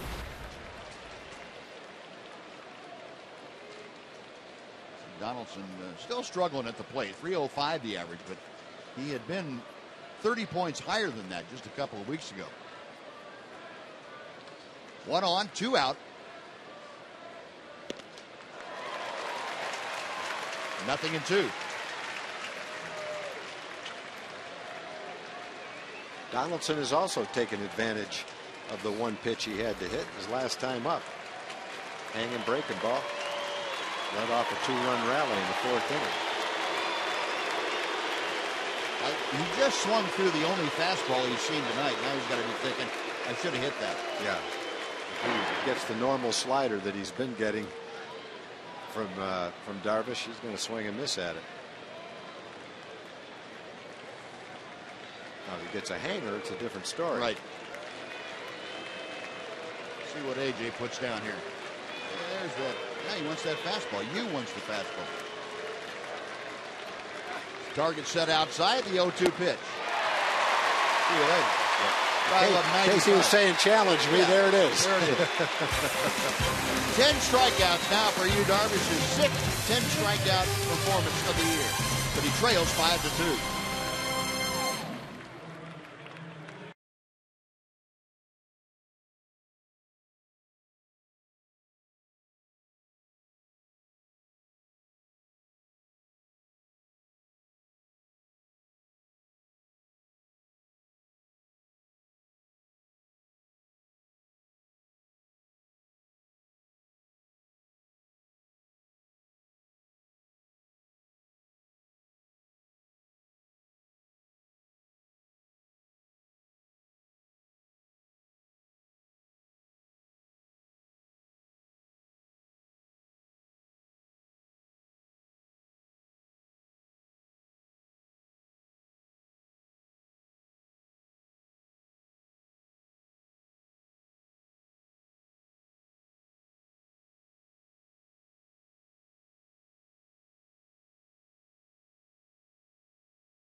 For dinner every Tuesday night from now through August 13th. And you can enter to win free Rangers tickets and a VIP Rangers experience. Visit OTBFanzone.com for more details.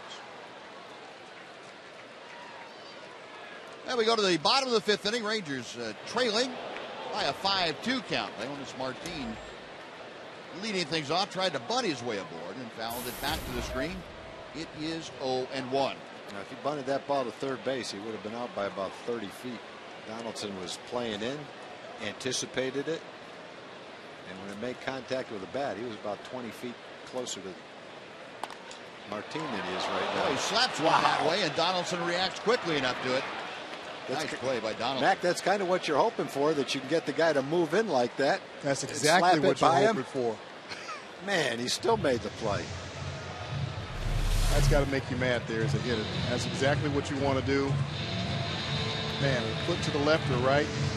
That could have been it. If it's a foot to the left, that's a double. See, he's still cheating in a little bit. Wow. Nice play. That was a nice play. That was a hard hit ball. The one out, now back to the top of the order for Ian Kinsler. Kins has been aboard both times with a single and a walk. He has scored a run and takes strike one. How important was it for this club to get Kinsler back healthy? Mac? I think it was very important. He means a lot to this club, as we've seen over the last few days. You know, he's a guy who can hit leadoff, obviously, and he can also move down in the order and hit third and be very effective. But he brings a lot emotionally to this club. I think he's one of the leaders of this club. And, you know, the type of play that he brings offensively and defensively. Yeah, I guess I was going to that emotional side of it, too. That, to me, that's what has been lacking the last few weeks. And not just a losing streak, even before that a little bit. Right, that fire is not there. It hadn't been there with him not on the field. And he's a big part of that. I agree with you. The swing and a miss. He is gone here on strikes as Parker makes it a little bit rough on Ian in that at bat. So two gone. And Jurickson Profar coming up as he walks to the plate. Let's take a Mazda game break. Here is Dana Larson.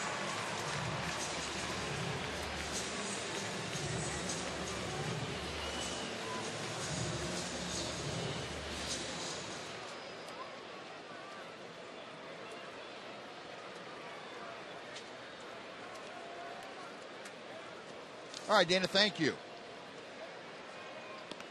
Profar, wave and a miss at the off-speed pitch. Profar has been credited with two sacrifice bunts tonight. First one I say credited with because the first one didn't look like he was thinking about sacrificing. It just worked out that way. Second one was definitely a well-executed sacrifice bunt. 0-1 pitch to him. 0-2. Well, you want to play down there at the hot corner. There's a reason it's called the hot corner. 99.6 miles per hour. That thing is coming off the bat, and you're what, 75 feet from the ball when it leaves the bat? He was probably that far away. He might have even been closer. One skimming hop off the grass. And the sad part about that was Martin is not the biggest and strongest guy hitting the ball that way. He's hit it the opposite way. So just imagine a big fella down there, you know, hitting it and pulling it that way. And I will personally say that's why I didn't like the hot corner. You know, a guy like Cruz? Absolutely. Like the guy there. Check swing just outside. Angel Hernandez, a very vehement call. No, he did not go around. See, one of the first times I played third base, we played the Yankees, and the biggest fella that I ever seen come up came into the box, and he looked down at me, and he's digging in and grabbing his helmet and looking down there at me, and that's telling me he's trying to hit the ball my way, and that was Dave Winfield. Yeah. What'd you do? Move back a few feet? I was in left field. I was in left field when he hit it to me. The Rangers gone in order. Mac, thanks very much for joining us. Sorry you couldn't do the same tonight as you did last night. All right. We'll try it again. Going to the sixth inning. 5-2 Oakland.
Fox Sports Southwest is brought to you by the all-new Mazda 6.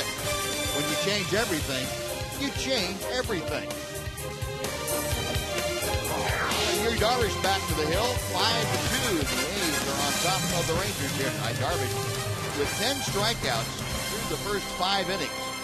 He now has 14 10-game or more, or 10 strikeout or more games in his Ranger career. That is third all-time in franchise history. Nolan Ryan leads, and Bobby Witt is second, and Yu Darvish now with 14 all-time. Seth Smith, the first hitter he faces, and that big looping curveball in for strike one. He's got 2 strikeouts every inning. Pretty consistent with it. 96 pitches right now. Smith 1 for 2. Fouled out his first time up, doubled and scored back in the 4th inning. All of you statistical fans, you're wondering how many Nolan had. The Express had 34 games of 10 or more strikeouts in a Ranger uniform.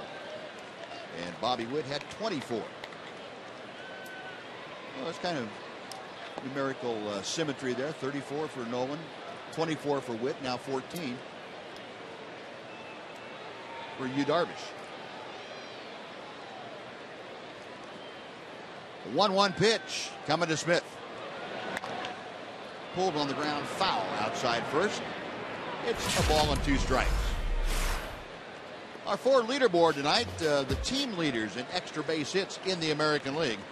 Baltimore out in front, Oakland third behind Boston and Baltimore. 230 extra base hits. 3 more tonight for Bob Melvin's club. Darvish with the 1-2. Poke down the line to left field. Murphy coming on, the ball hanging up for him. David makes the catch. And Seth Smith is retired for out number 1. Now Josh Reddick. And let's go over and say hello to Jim Knox again. Jim. All right, Buzz, appreciate it. Here he is, the great recording artist, Tony Orlando, here tonight. You're part of the Veterans Night here, correct? Right, I am, and I have to thank Tom. Tom gave me a pointer tonight about throwing the first ball out, and you got it right, buddy. I did it right. I didn't bounce it in. Thank God. Nolan even said you didn't bounce it in. Now, take us through that. You saw Tom before the game. Yeah, and he told me, he said, listen, whatever you do, don't hold the balls way back into your hand like that. Make sure you get up on the mound. Don't bounce the ball. Take 1 step forward. He gave me the whole thing, and I listened to him. I kept hearing his voice over and over again. Tom, I swear it was going on in my head over and over again. So you credit Tom for a great pitch tonight. I got it in, right? Yeah. Thank God. You did not bounce it. No. And you also told me that you saw Nolan pitch his very first pitch ever. I'll never forget. It was at Shea Stadium. He came in as a reliever. This is the truth. I was sitting in the very last row in the way of the back grandstand, and he threw that ball in his first warm-up pitch in the major leagues. I just told him the story, and he remembered it, and it was so loud into the glove, the whole stadium went, whoa. I'll never forget that. And that was his first day in the majors, and here I am sitting, him as a Nolan, with one of the great teams of all time, and probably the greatest pitcher that ever lived, in my opinion. No one's ever going to do 7 no-hitters ever again. Exactly. Tony, good seeing you. I know he still tours around the country, lives in Branson, Missouri. Been there 22 years. Good seeing you. Keep up the great work. God bless. Thanks, all right. Tom. Appreciate it. Thanks, Tom. There it goes. I'm going to be a pitching coach. You are. You are now world renowned. My students are going to be all the first pitch people during the season. Well, that's probably a good idea. I know how to teach them to lob the ball home and not bounce it. That's perfect. He was an excellent pupil. You can see how grateful Tony Orlando was. He was, boy. He was worried about that pitch. 1-1 the count to Eric Sogard. 2 outs, bases empty. Darvish has not set the A's down in order tonight, but he's gotten the first 2 out here in the 6th. Sogard reached on an error last time up, had an RBI single.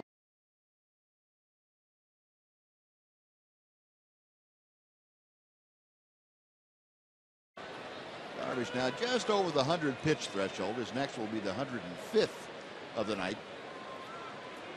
66 balls, 38 strikes thus far. Excuse me, other way around. 66 strikes, 38 balls. Here's a breaking ball for a strike. Make that 67. 2-2.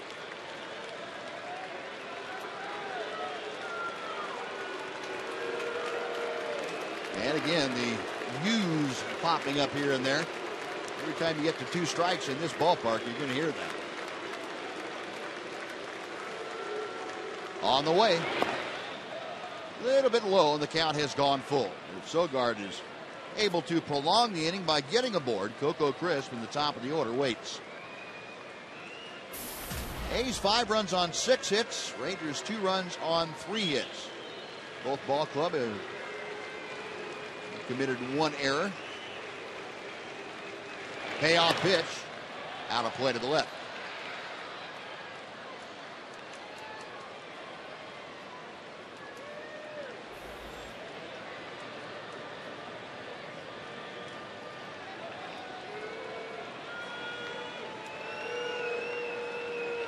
Darvish, the 26-year-old.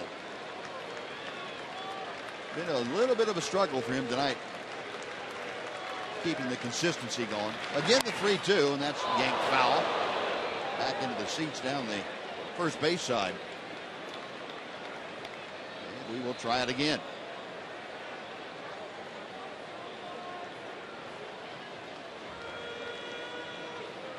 The first 7 pitches pretty well spread out.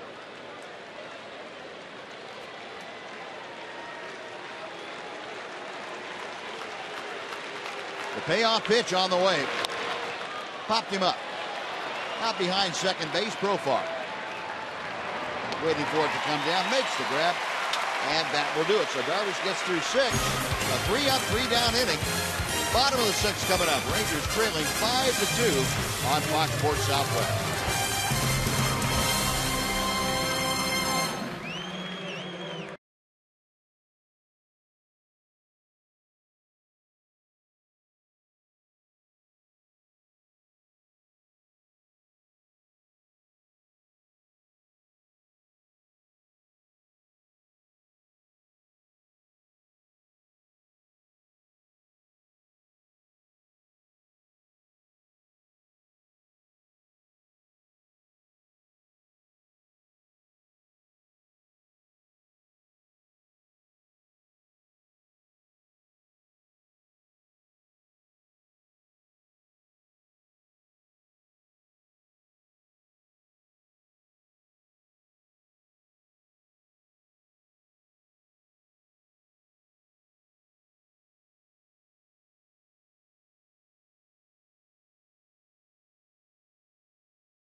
The Sonic Slam inning brought to you by Sonic. Tonight's jackpot is worth $1,400 and dinner for 2 at Sonic Drive-In. Tonight the Rangers are hitting for David Gray from Hearst. And if a Ranger hits a grand slam this inning, David Gray from Hearst will win $25,000. You can register at any participating Sonic restaurant. Well, the guys who can win the money up there, the right ones, is A.J. Pierzynski leads things off. It'll be Pierzynski, Beltre, and Berkman. Pierzynski, an RBI double in the 3rd inning. Drove in both Ranger runs. Facing Parker for the 3rd time tonight. Fouls off the next pitch. It is 0-2.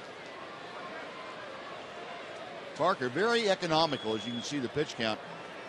Just at 67 right now. And he has been spot on. A couple of walks in the ball game.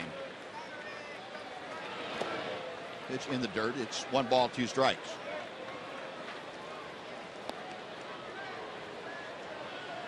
So AJ, with that single, Now hitting .307. The RBI total up to 22. On Washington after Przinsky's night last night that saw him get a couple of hits and moved him up to the 3 spot. The chopper off the front side of Przinsky into foul territory. The count remains a ball and 2 strikes. I think the skipper really searching for the right combination in that batting order. And it'll change a little bit. We mentioned Mitch Moreland eligible to come off the DL on Friday when the Rangers go to St. Louis, and that'll kind of solidify that lower part of the order once again. Again, the 1-2 got him swinging. That's some kind of changeup he's got. 4 strikeouts now for Parker. And he has retired the last 6. 1 away for Adrian Beltre.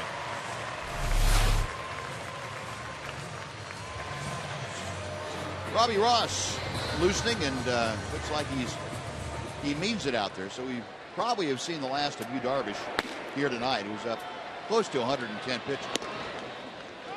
Beltre takes strike 1. Fastball in the inner part of the plate. Adrian, a pop out and a strikeout tonight.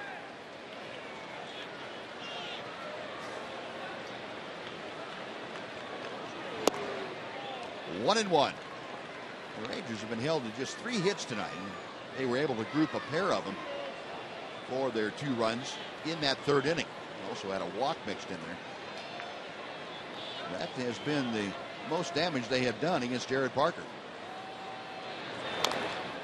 Tap foul. It's a ball and 2 strikes.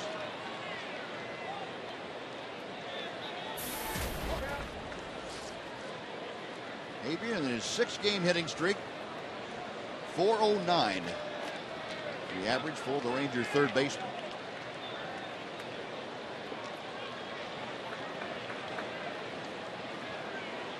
Parker to the wind, the 1-2.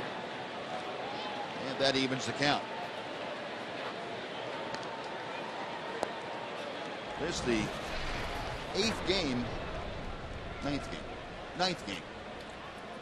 of this 11-game homestand.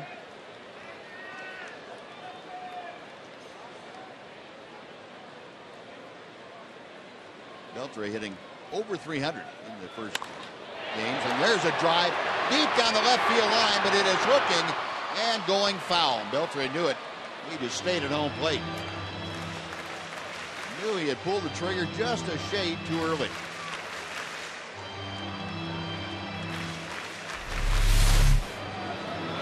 Just tried to throw it down and away, threw it up and in.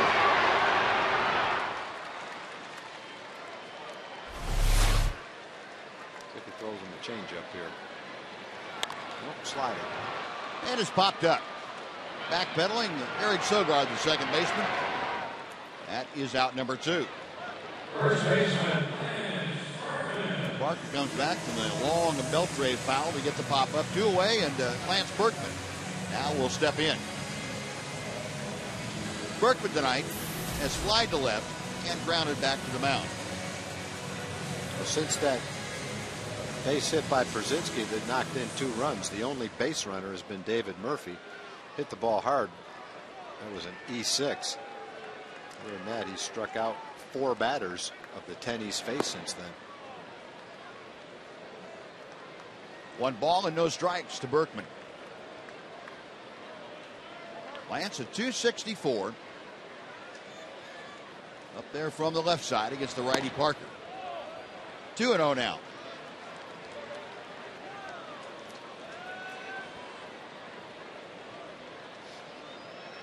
Despite the downturn for Berkman, he's still 9th in the American League with 36 walks this year.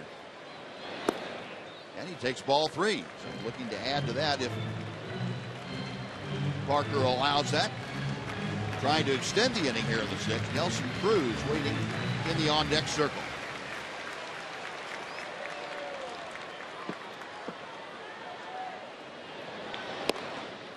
Three and 1 now. Mentioned the 2 walks. Parker walked Kelly Cruz in the 2nd inning. Didn't do any harm, but in the 3rd inning, he walked Ian Kinsler with nobody out. And Ian came around to score on Przinsky's base hit. towering fly ball down the left field line. Smith into the corner and in fair territory, able to put it away. The Rangers are gone in order. And that is 7 straight now, sent down by Jared Parker. We played 6 in Arlington, A's 5, Rangers 2, Fox Sports Southwest.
It has been pretty much all A's, especially since the 3rd inning. A's home runs by Moss and Jaso tonight off of Yu Darvish. Meanwhile, Jared Parker's retired 10 of the last 11 Rangers that he has faced. He has taken that 3-run lead comfortably into inning number 7. Yu Darvish tonight is over, and the left-hander Robbie Ross has come out to take over on the hill. Well, the last 3 or 4 times Robbie has pitched, his stuff has just been outstanding, including last night. Has his ERA down all the way to 136. Throwing the ball hard, making it cut, throwing it in places where it makes it very difficult for the hitter to hit it. Got it all going right now.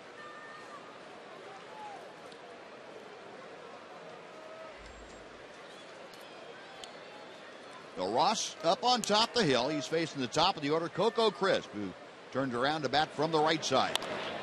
First ball swinging, rounds one to Beltre. One pitch, one away.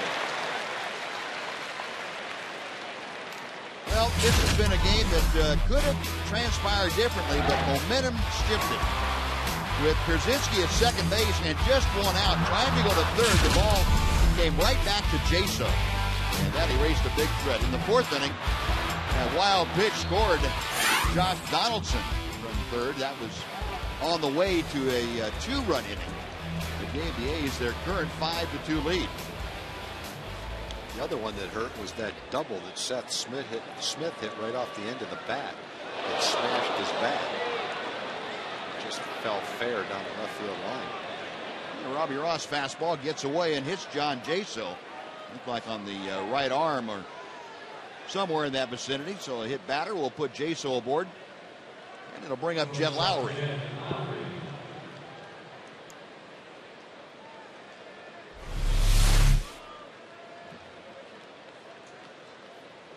Just above the elbow, it looked like.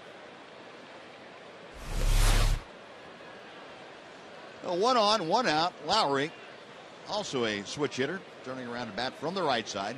0 for 2 tonight with a walk. That walk came back in the 1st inning, and he also has fouled out and popped to short.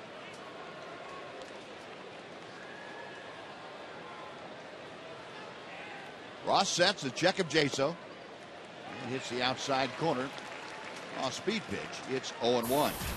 Line on Yu Darvish tonight. 6 innings of work, 6 hits, 5 runs, 4 of them earned, 2 walks, 10 strikeouts.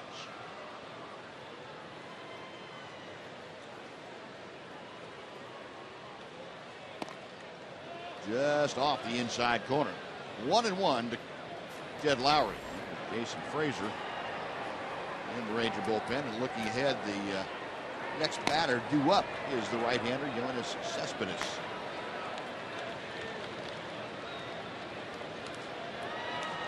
1-1 the count. 1-2 on the foul ball.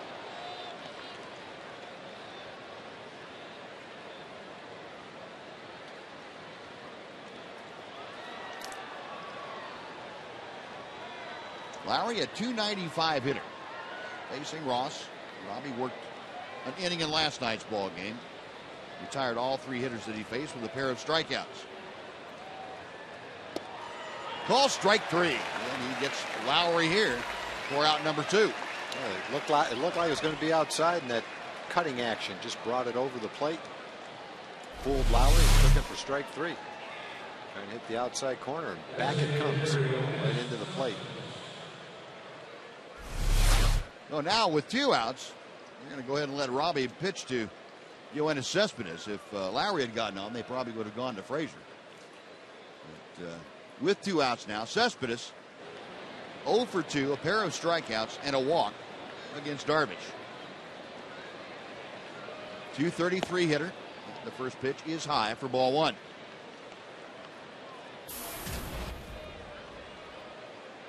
Cespedes, 13 home runs, 36 driven in. Bob Melvin talking today that he was hoping to get Cespedes back in the outfield here shortly. And he's been bothered by a hamstring problem, and he hasn't been able to play defensively. Said that he really felt Cespedes was much better hitter when he was able to play defensively in the outfield. I think most young players are. You just feel more part of the game. You stay loose the whole game. You don't feel like you're pinch hitting. 3-0 now the count is Bobby Ross missing for him pretty badly with 3 pitches. So he's probably not the ideal DH for you. No, I don't think right a young guy, especially if he's got some speed and he throws pretty well. He's actually a good outfielder. Played some center field for him. 3-1. So I think in addition to feeling better himself, he could probably help the ball club by being an outfielder. The guys they've got playing out there right now are fine. Reddick is a Gold Glover. Coco Crisp is a fine center fielder, even though he doesn't throw well. And Seth Smith can handle his own outfield. Line drive to left. Murphy just about in his tracks. Reaches up, puts it away, and that'll do it. So the hit batter, no problem. A's are gone. It's stretch time in Arlington. It's the A's 5, the Rangers 2 on Fox Sports Southwest.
Night at Rangers Ballpark is tomorrow night. Rangers continue this series against the A's.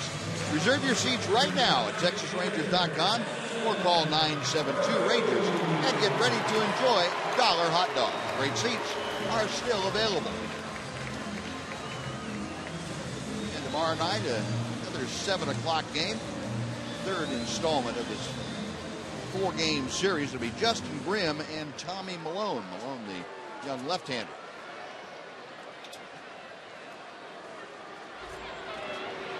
The Rangers come to bat here in the bottom of the 7th inning, trailing 5-2. Nelson Cruz to lead it off. He'll be followed by David Murphy and Craig Gentry. Jared Parker back to the hill. And the right-hander deals strike one. Good sinking fastball. Cruz 0 for 1 tonight. He has walked and struck out. Tom Tony, the Rangers have not had a base hit since back in the 3rd inning. Only have 3 for the night. They were able to put 2 together in that 3rd inning for their 2 runs.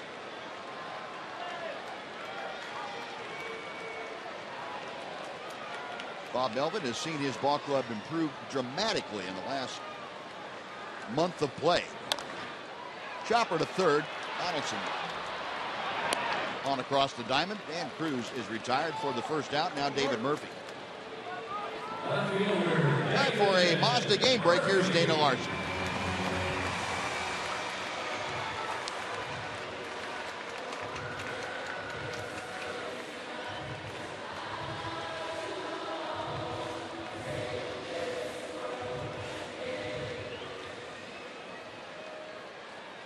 Thank you, Dana. David Murphy steps in 0 for 2 tonight. He reached on an error and a fielder's choice. A breaking ball, and that stays high to Murphy.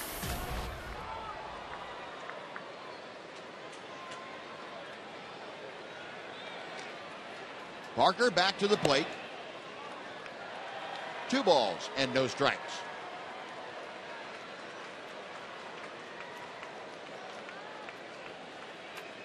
This ball game belongs to Jared Parker. Nobody throwing in the A's bullpen. And he deals a knee-high strike. It is 2-1.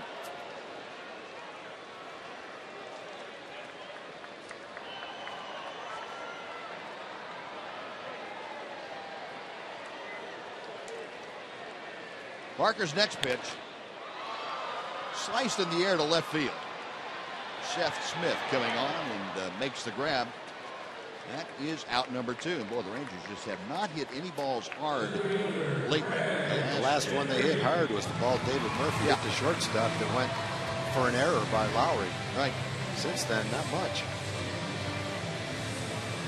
Well, Jared Parker really taking the game over.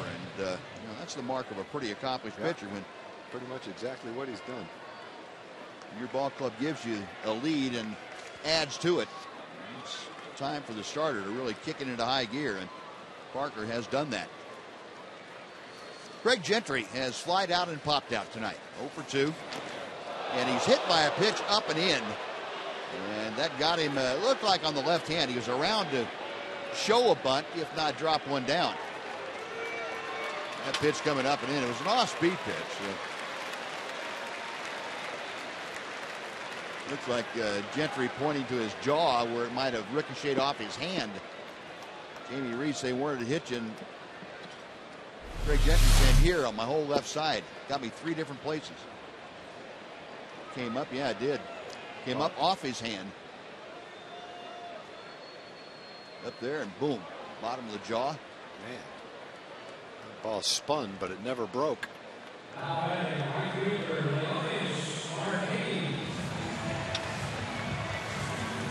Like a human pinball machine on that thing. Glad he's okay. Yeah.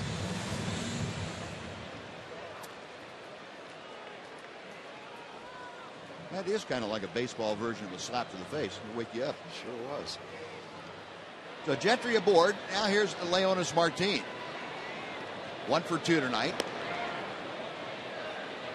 And Parker understanding that the Rangers still want to run, even though they trail by 3 here in the 7th inning.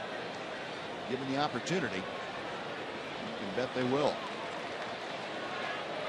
As you're talking about the improvement in the A's, their staff is 2.77 ERA in the last 30 games. Before that, the first 42 games, it was over 4. So they've really, I think their staff was better than they were showing through 42 games, but they've really put it together now over the last month. And over those 30 games, they have gone 22-8. Yep. First pitch to Martin. Had a good rip at that fastball and fouled it back. And that's exactly the time frame that we were talking about last night. The A's have made up 10.5 games over the Rangers. Yep.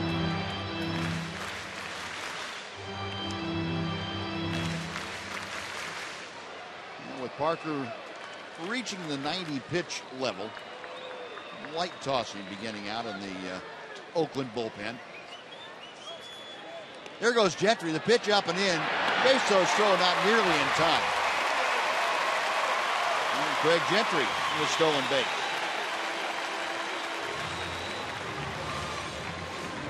Second Rangers steal tonight. Jonas Martin also had one.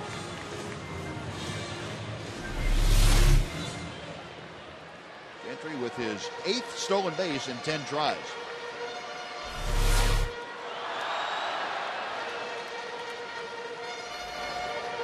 Sean Doolittle, the left-hander, throwing in the Oakland pen.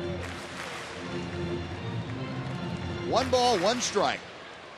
Gentry at second now in scoring position for Martin.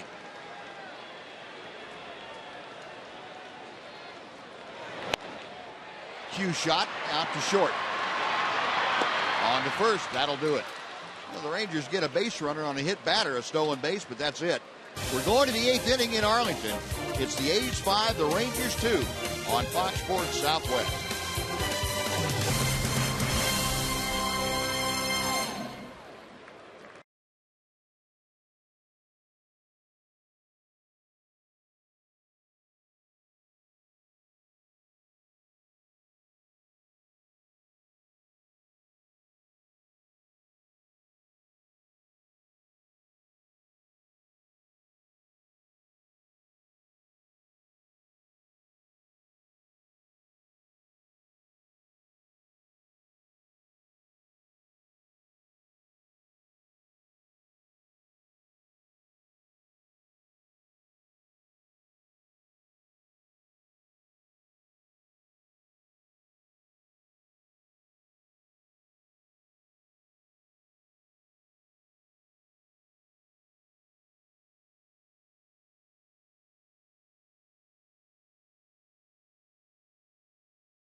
Rangers trail the A's 5-2. Buzz and Tom, time for the progressive fan of the game. It has to be Miranda. It's her birthday today, so what does she do? She loves the Rangers so much, she bought 25, make that 30 tickets for her closest friends to celebrate here at the ballpark. Miranda, congratulations. Here's the bag.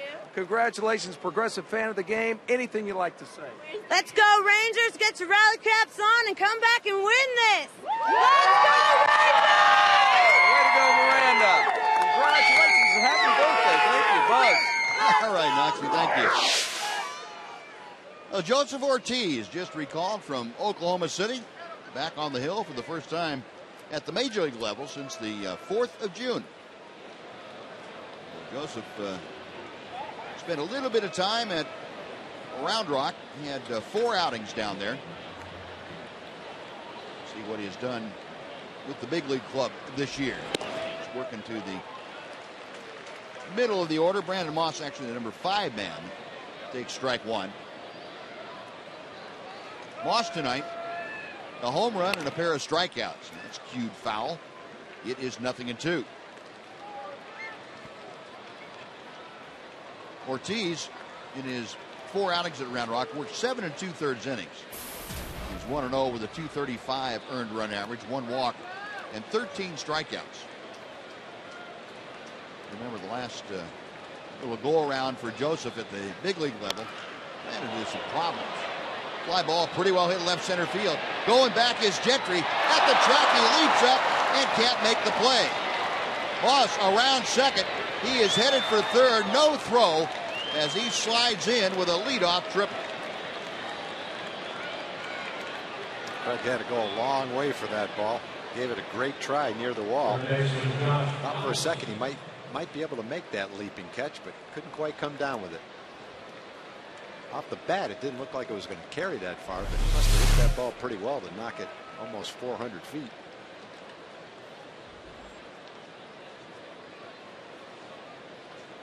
Good job by David Murphy to get over there and back up the play. And he came very close, just an eyelash. No man on third, nobody out. Rangers now pull their infield all the way in, and Josh Donaldson takes strike 1. Donaldson tonight 1 for 3 with a single, a run scored, and a couple of strikeouts. Line drive to center. Gentry has to retreat a little bit. Tagging at third, Moss coming down the line. He will score. So the sacrifice line drive by Josh Donaldson. And the A's now have a very big insurance run. It is 6-2 Oakland. Donaldson driving in his 44th run of the year.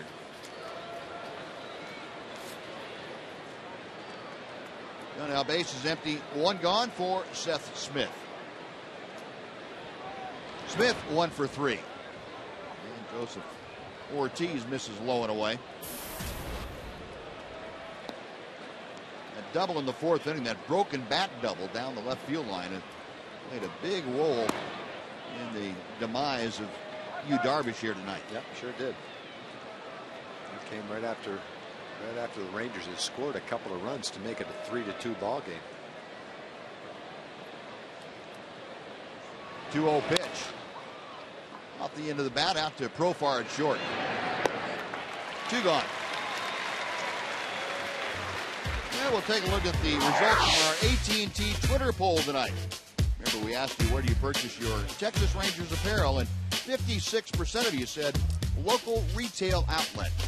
And the rest of it split almost evenly between the fan shops here at Rangers Ballpark and the online TexasRangers.com shop. I do my shopping at the fan shop, Buzz. I think we both do. Yeah, more convenient. That's where we're coming every day. I see you in there every once in a while trying stuff on. A little concerned, though, when you were in the ladies' department the other day, but that's all right. Hey, how'd it look, though? It looked nice. Thanks. Yeah. Salmon's a good color on you, or whatever that is. Well, I was calling it pink until you started referring it to salmon. If we're going to wear it, I can't call it pink. Okay. It'll be salmon. Ortiz flags down that one hopper off the bat of Riddick and throws him out at first, but Oakland comes up with a run. The leadoff triple, a sacrifice fly. We go to the bottom of the 8th inning. It's now the A's 6 and the Rangers 2. Fox Sports Southwest. Here we go.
At 10 o'clock, right here on Fox Sports Southwest for Chevy Hometown Kids. It's not about the score, it's about the experience. Bottom of the 8th inning has arrived here at Rangers Ballpark in Arlington. Some 37,769 on hand tonight. And they will watch as the Rangers face Ryan Cook here in the 8th inning. I saw Cook the other night. He's got a great arm. A lot of movement on his occasionally mid-90s fastball. Other pitches to go along with it. 33 strikeouts in 30 innings. Has not given up a home run. Throws a heavy ball. Hard to elevate it and hit it for any kind of distance. Gets a lot of ground balls. And his share of strikeouts to go along with it. Yeah, Cook came in last night and did give up a bloop double to Jurickson Profar in the 8th inning. And that was it. They face the top of the order here, Ian Kinsler, then Profar, and A.J. Przinsky. And Kinsler pops the first pitch into shallow right field. Second baseman Sogard making the call and the catch in foul territory. That is out number 1 as Kinsler pops out. Now Profar coming up.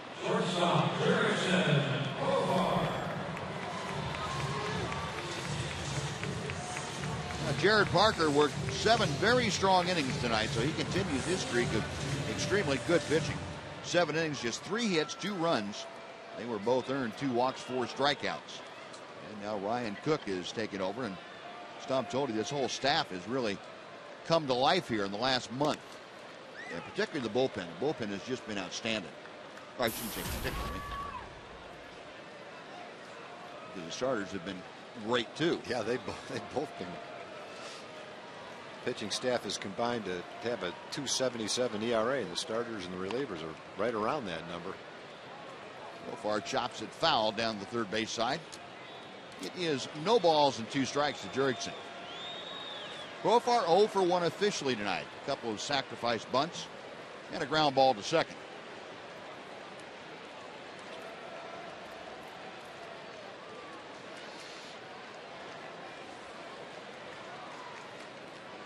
Cook sets the 0-2 pitch.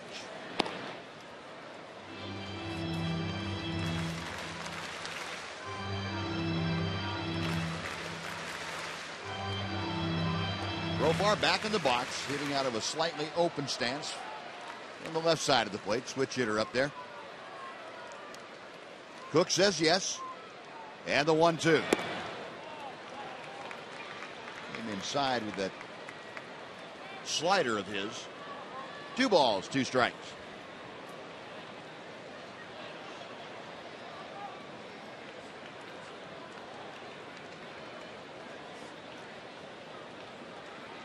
The set and the pitch. In the air down the left field line. A trio of A's, and sliding is Seth Smith, and it drops untouched, just out of his reach. That was almost a carbon copy of the double that Profar hit last night off of Ryan Cook. Yeah, it really was. He's got that spot pretty well registered on his swing. Smith almost made a great play. That's the only way you can really go after that ball without risking a serious injury right in front of the target. You just can't run into that thing full speed. And the way you kind of brace yourself is to slide into it. Well, we will reset it. 2 balls and 2 strikes. 1 out, bases empty. Bottom of the 8th inning. Rangers trailing by 6-2 count. And a chopper out to second, charging is Sogard. Underhand flip. That is out number 2, and now A.J. Przinsky. Well, our Jimmy John freaky fast delivery of the game for tonight. But Jared Parker,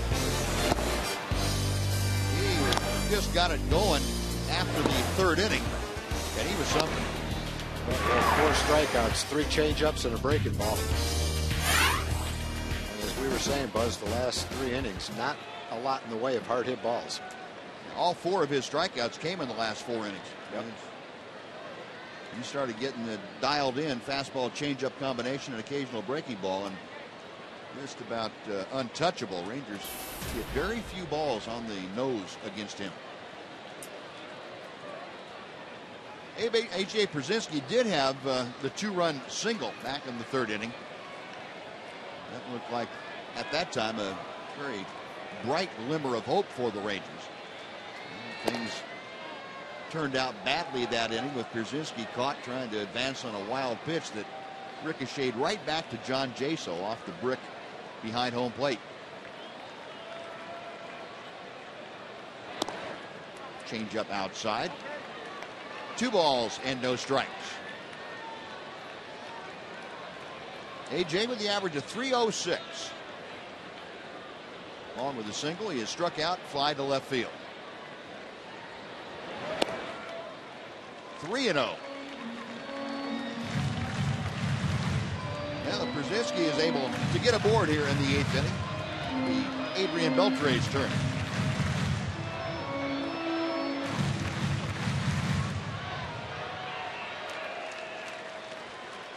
Cook's 3-0 pitch. 3-1.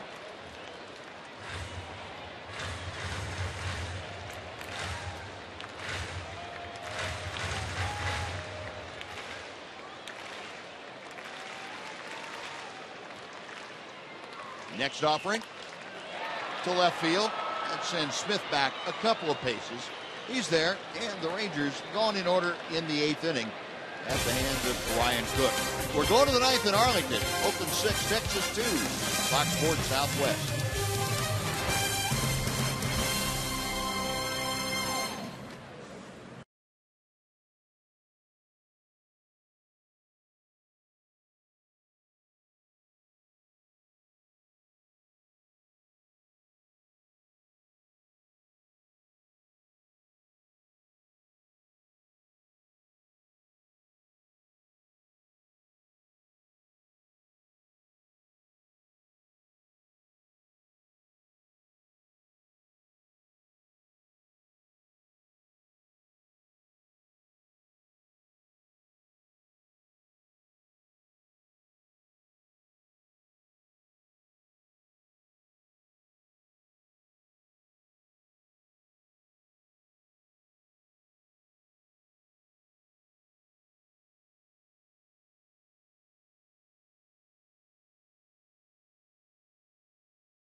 Late game rally to come back in this one. Down 4 as we head to the top of the 9th. Dana Larson here reminding you that we've got Rangers Eye presented by Esurance coming up right after the game. Mark McLemore will join me for his analysis. We'll hear from Ron Washington and the players in the clubhouse. Also an update on Mitch Moreland's second rehab outing, as well as an update on Alexi Ogando. All of that and much more coming up right after the game. But now back to Buzz and Tom, guys.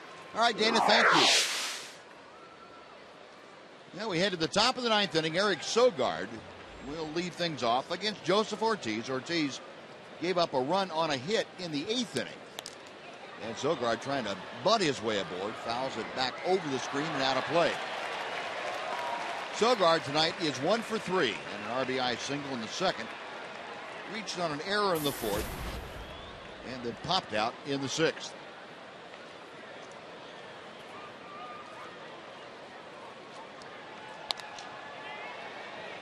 Shallow right center field. Long run for Jonas Martin. He's able with his speed, though, to get there in plenty of time. And that is out number 1. So now Joseph Ortiz will go back to the top of the order and face Coco Crisp. Crisp has an 0 for 4 going tonight. He was grounded out twice and struck out twice. Batting average has dropped down to 293 for the A's leadoff man.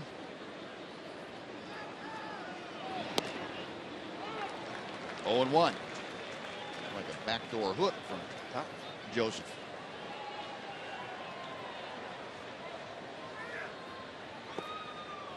One ball, one strike. One thing that happened to Ortiz, I thought, when he had those 4 outings in a row before being optioned to AAA, that he got away from pitching the way we had seen him when he first got here, and that was aggressively.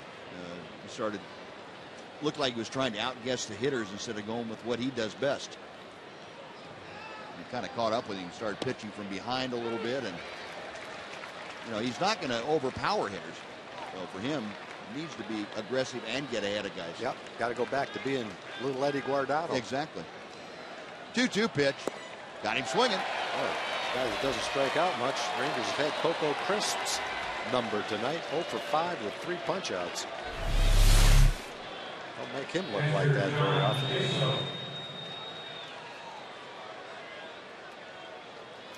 So 2 away very quickly here in the top of the 9th inning. John Jaso will come up for his 5th at bat. He is 1 for 3 officially last time up. Facing Robbie Ross, he was hit in the right arm. Other than that, he is homered and struck out twice, and he flails at the Joseph Ortiz offering. It's 0-1.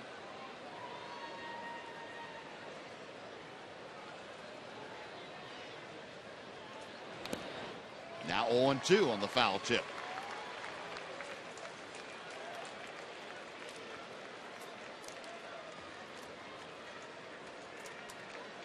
Jaso, another of the additions for the A's in the offseason. That pitch in the dirt. A's were looking to add some offense, to upgrade their offense. They needed someone like Jaso who could get on base and also do some different things defensively. A catcher, and also a good DH to have. Hit at the top of the order. 2-2. He kind of fits right in with the idea that the A's have of maybe not a real high average, but a real high on base percentage and some pop. Out of play to the left. Still 2 balls and 2 strikes.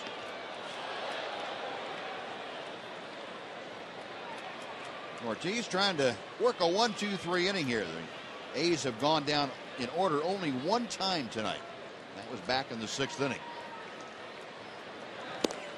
Going outside, it's 3-2.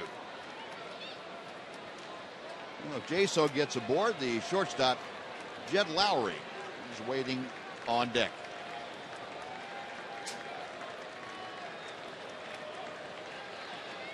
Payoff pitch. He will try it again.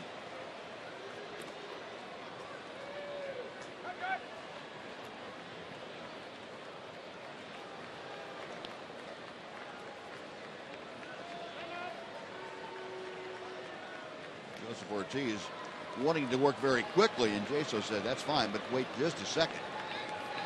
Again, the payoff. Line down the left field line. Murphy playing that way to the line and makes the catch. Jaso's staring at him. How can you be there to catch that ball? He would have hit the foul line. Look on his face. A 1-2-3 inning. The Rangers will come to bat at the bottom of the ninth, trailing the A's 6-2.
Oakland Rangers baseball on Fox Sports Southwest is brought to you by your Texas Ford dealer.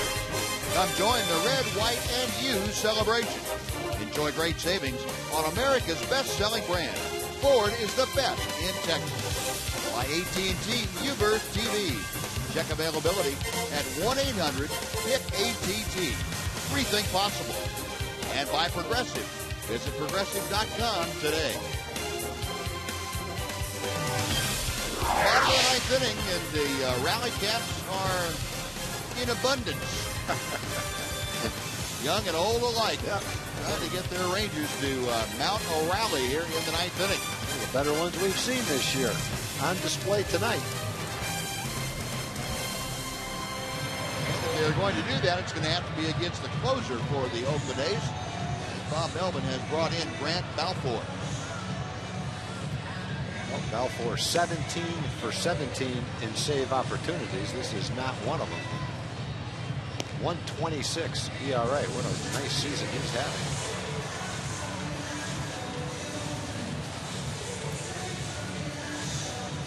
A lot of good closers, boy. He's one of them. Balfour will face Adrian Beltre, Lance Berkman, and Nelson Cruz.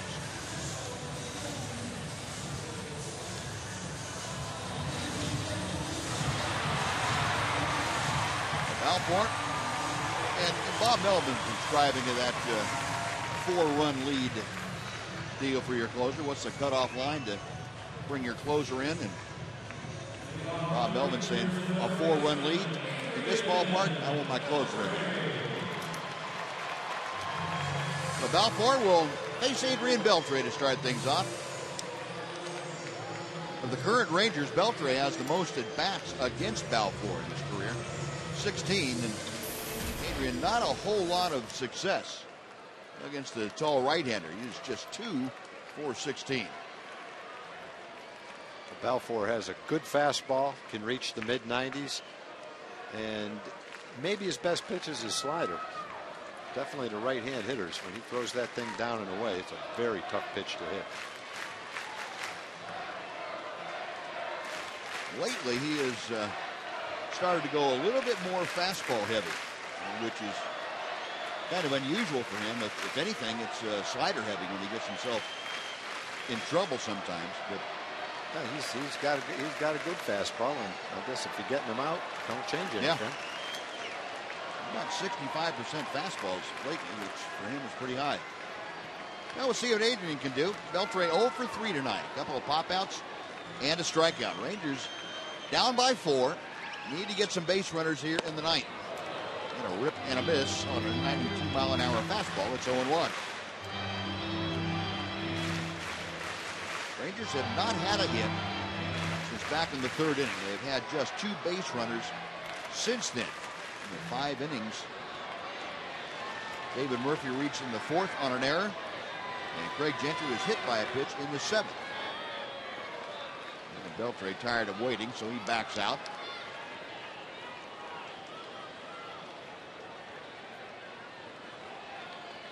Balfour at times very animated on the mound.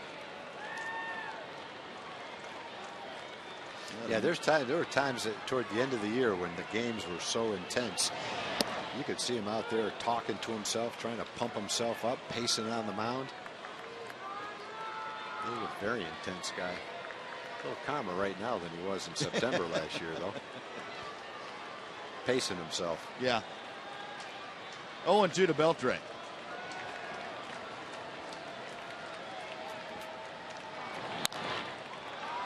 Out of play down the right side, back about halfway in the lower seating bowl. And the count remains 0-2.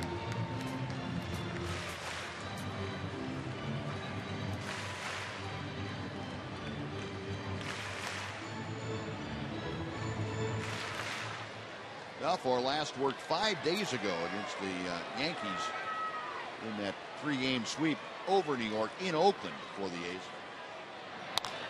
Beltre drive to right field. Reddick in a bit toward the line, makes the grab, and Balfour has the first out of the 9th inning as Beltre skies to right. Now Lance Berkman. Well, AT Uvers remind you that tomorrow night we'll be right back here. Third game of this 4-game series. Rangers and A's. 7 o'clock start on Fox Sports Southwest. Justin Grimm and the Rangers taking on the A's in that evening contest. And Tommy Malone, his mound opponent. Here's Berkman, who has flied out twice and grounded out. He goes after the first pitch and shoots it out of play to the left. It's 0-1. Lance twice has flied to left field. Other time he grounded right back to the mound.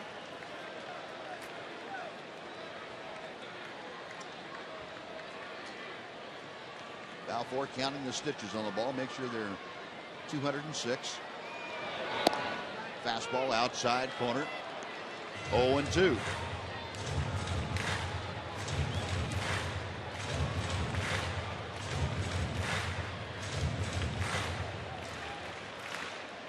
A's with the usual shift on against Lance Berkman in the infield. Now the 0-2. 1 ball and 2 strikes. Seeing this almost every club now playing the same against Berkman. 3 players on the right side of the infield when Lance is hitting left-handed. He did get a couple of bunts down, pushed a couple of bunts, so the A's not too concerned about that right now. Although this one, before he'd gotten to 2 strikes, might not have been a bad idea with the club needing base runners in the 9th inning. Yep. 2-2 to Berkman.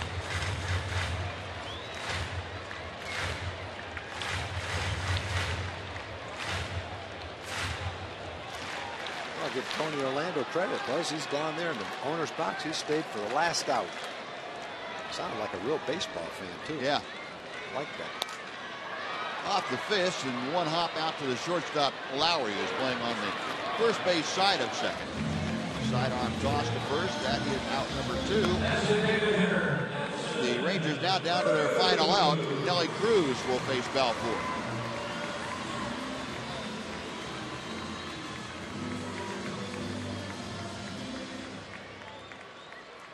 Cruz 1 for 11 with 7 strikeouts against the Oakland closer, Grant Balfour. Nelson tonight has walked 0 for 2 officially, having struck out and grounded out. And up the middle, behind second, Sogard, a jump throw is there in time. And Nelson Cruz shot down. A great play by Eric Sogard to bring this ball game to an end. Kind of fitting what looked promising off the bat. Eric Sogard turned into the final out of the game, and that's kind of the way the Rangers' evening went against Oakland. The A's win the second game and even this series up at a game apiece. 6-2, the final here tonight. Jared Parker gets the win. He evens his record up at 6-6. And Yu Darvish takes the loss. He drops to 7-3. We'll be back to wrap it up. Dana Larson and Mark McLemore right after this. 6-2 the final.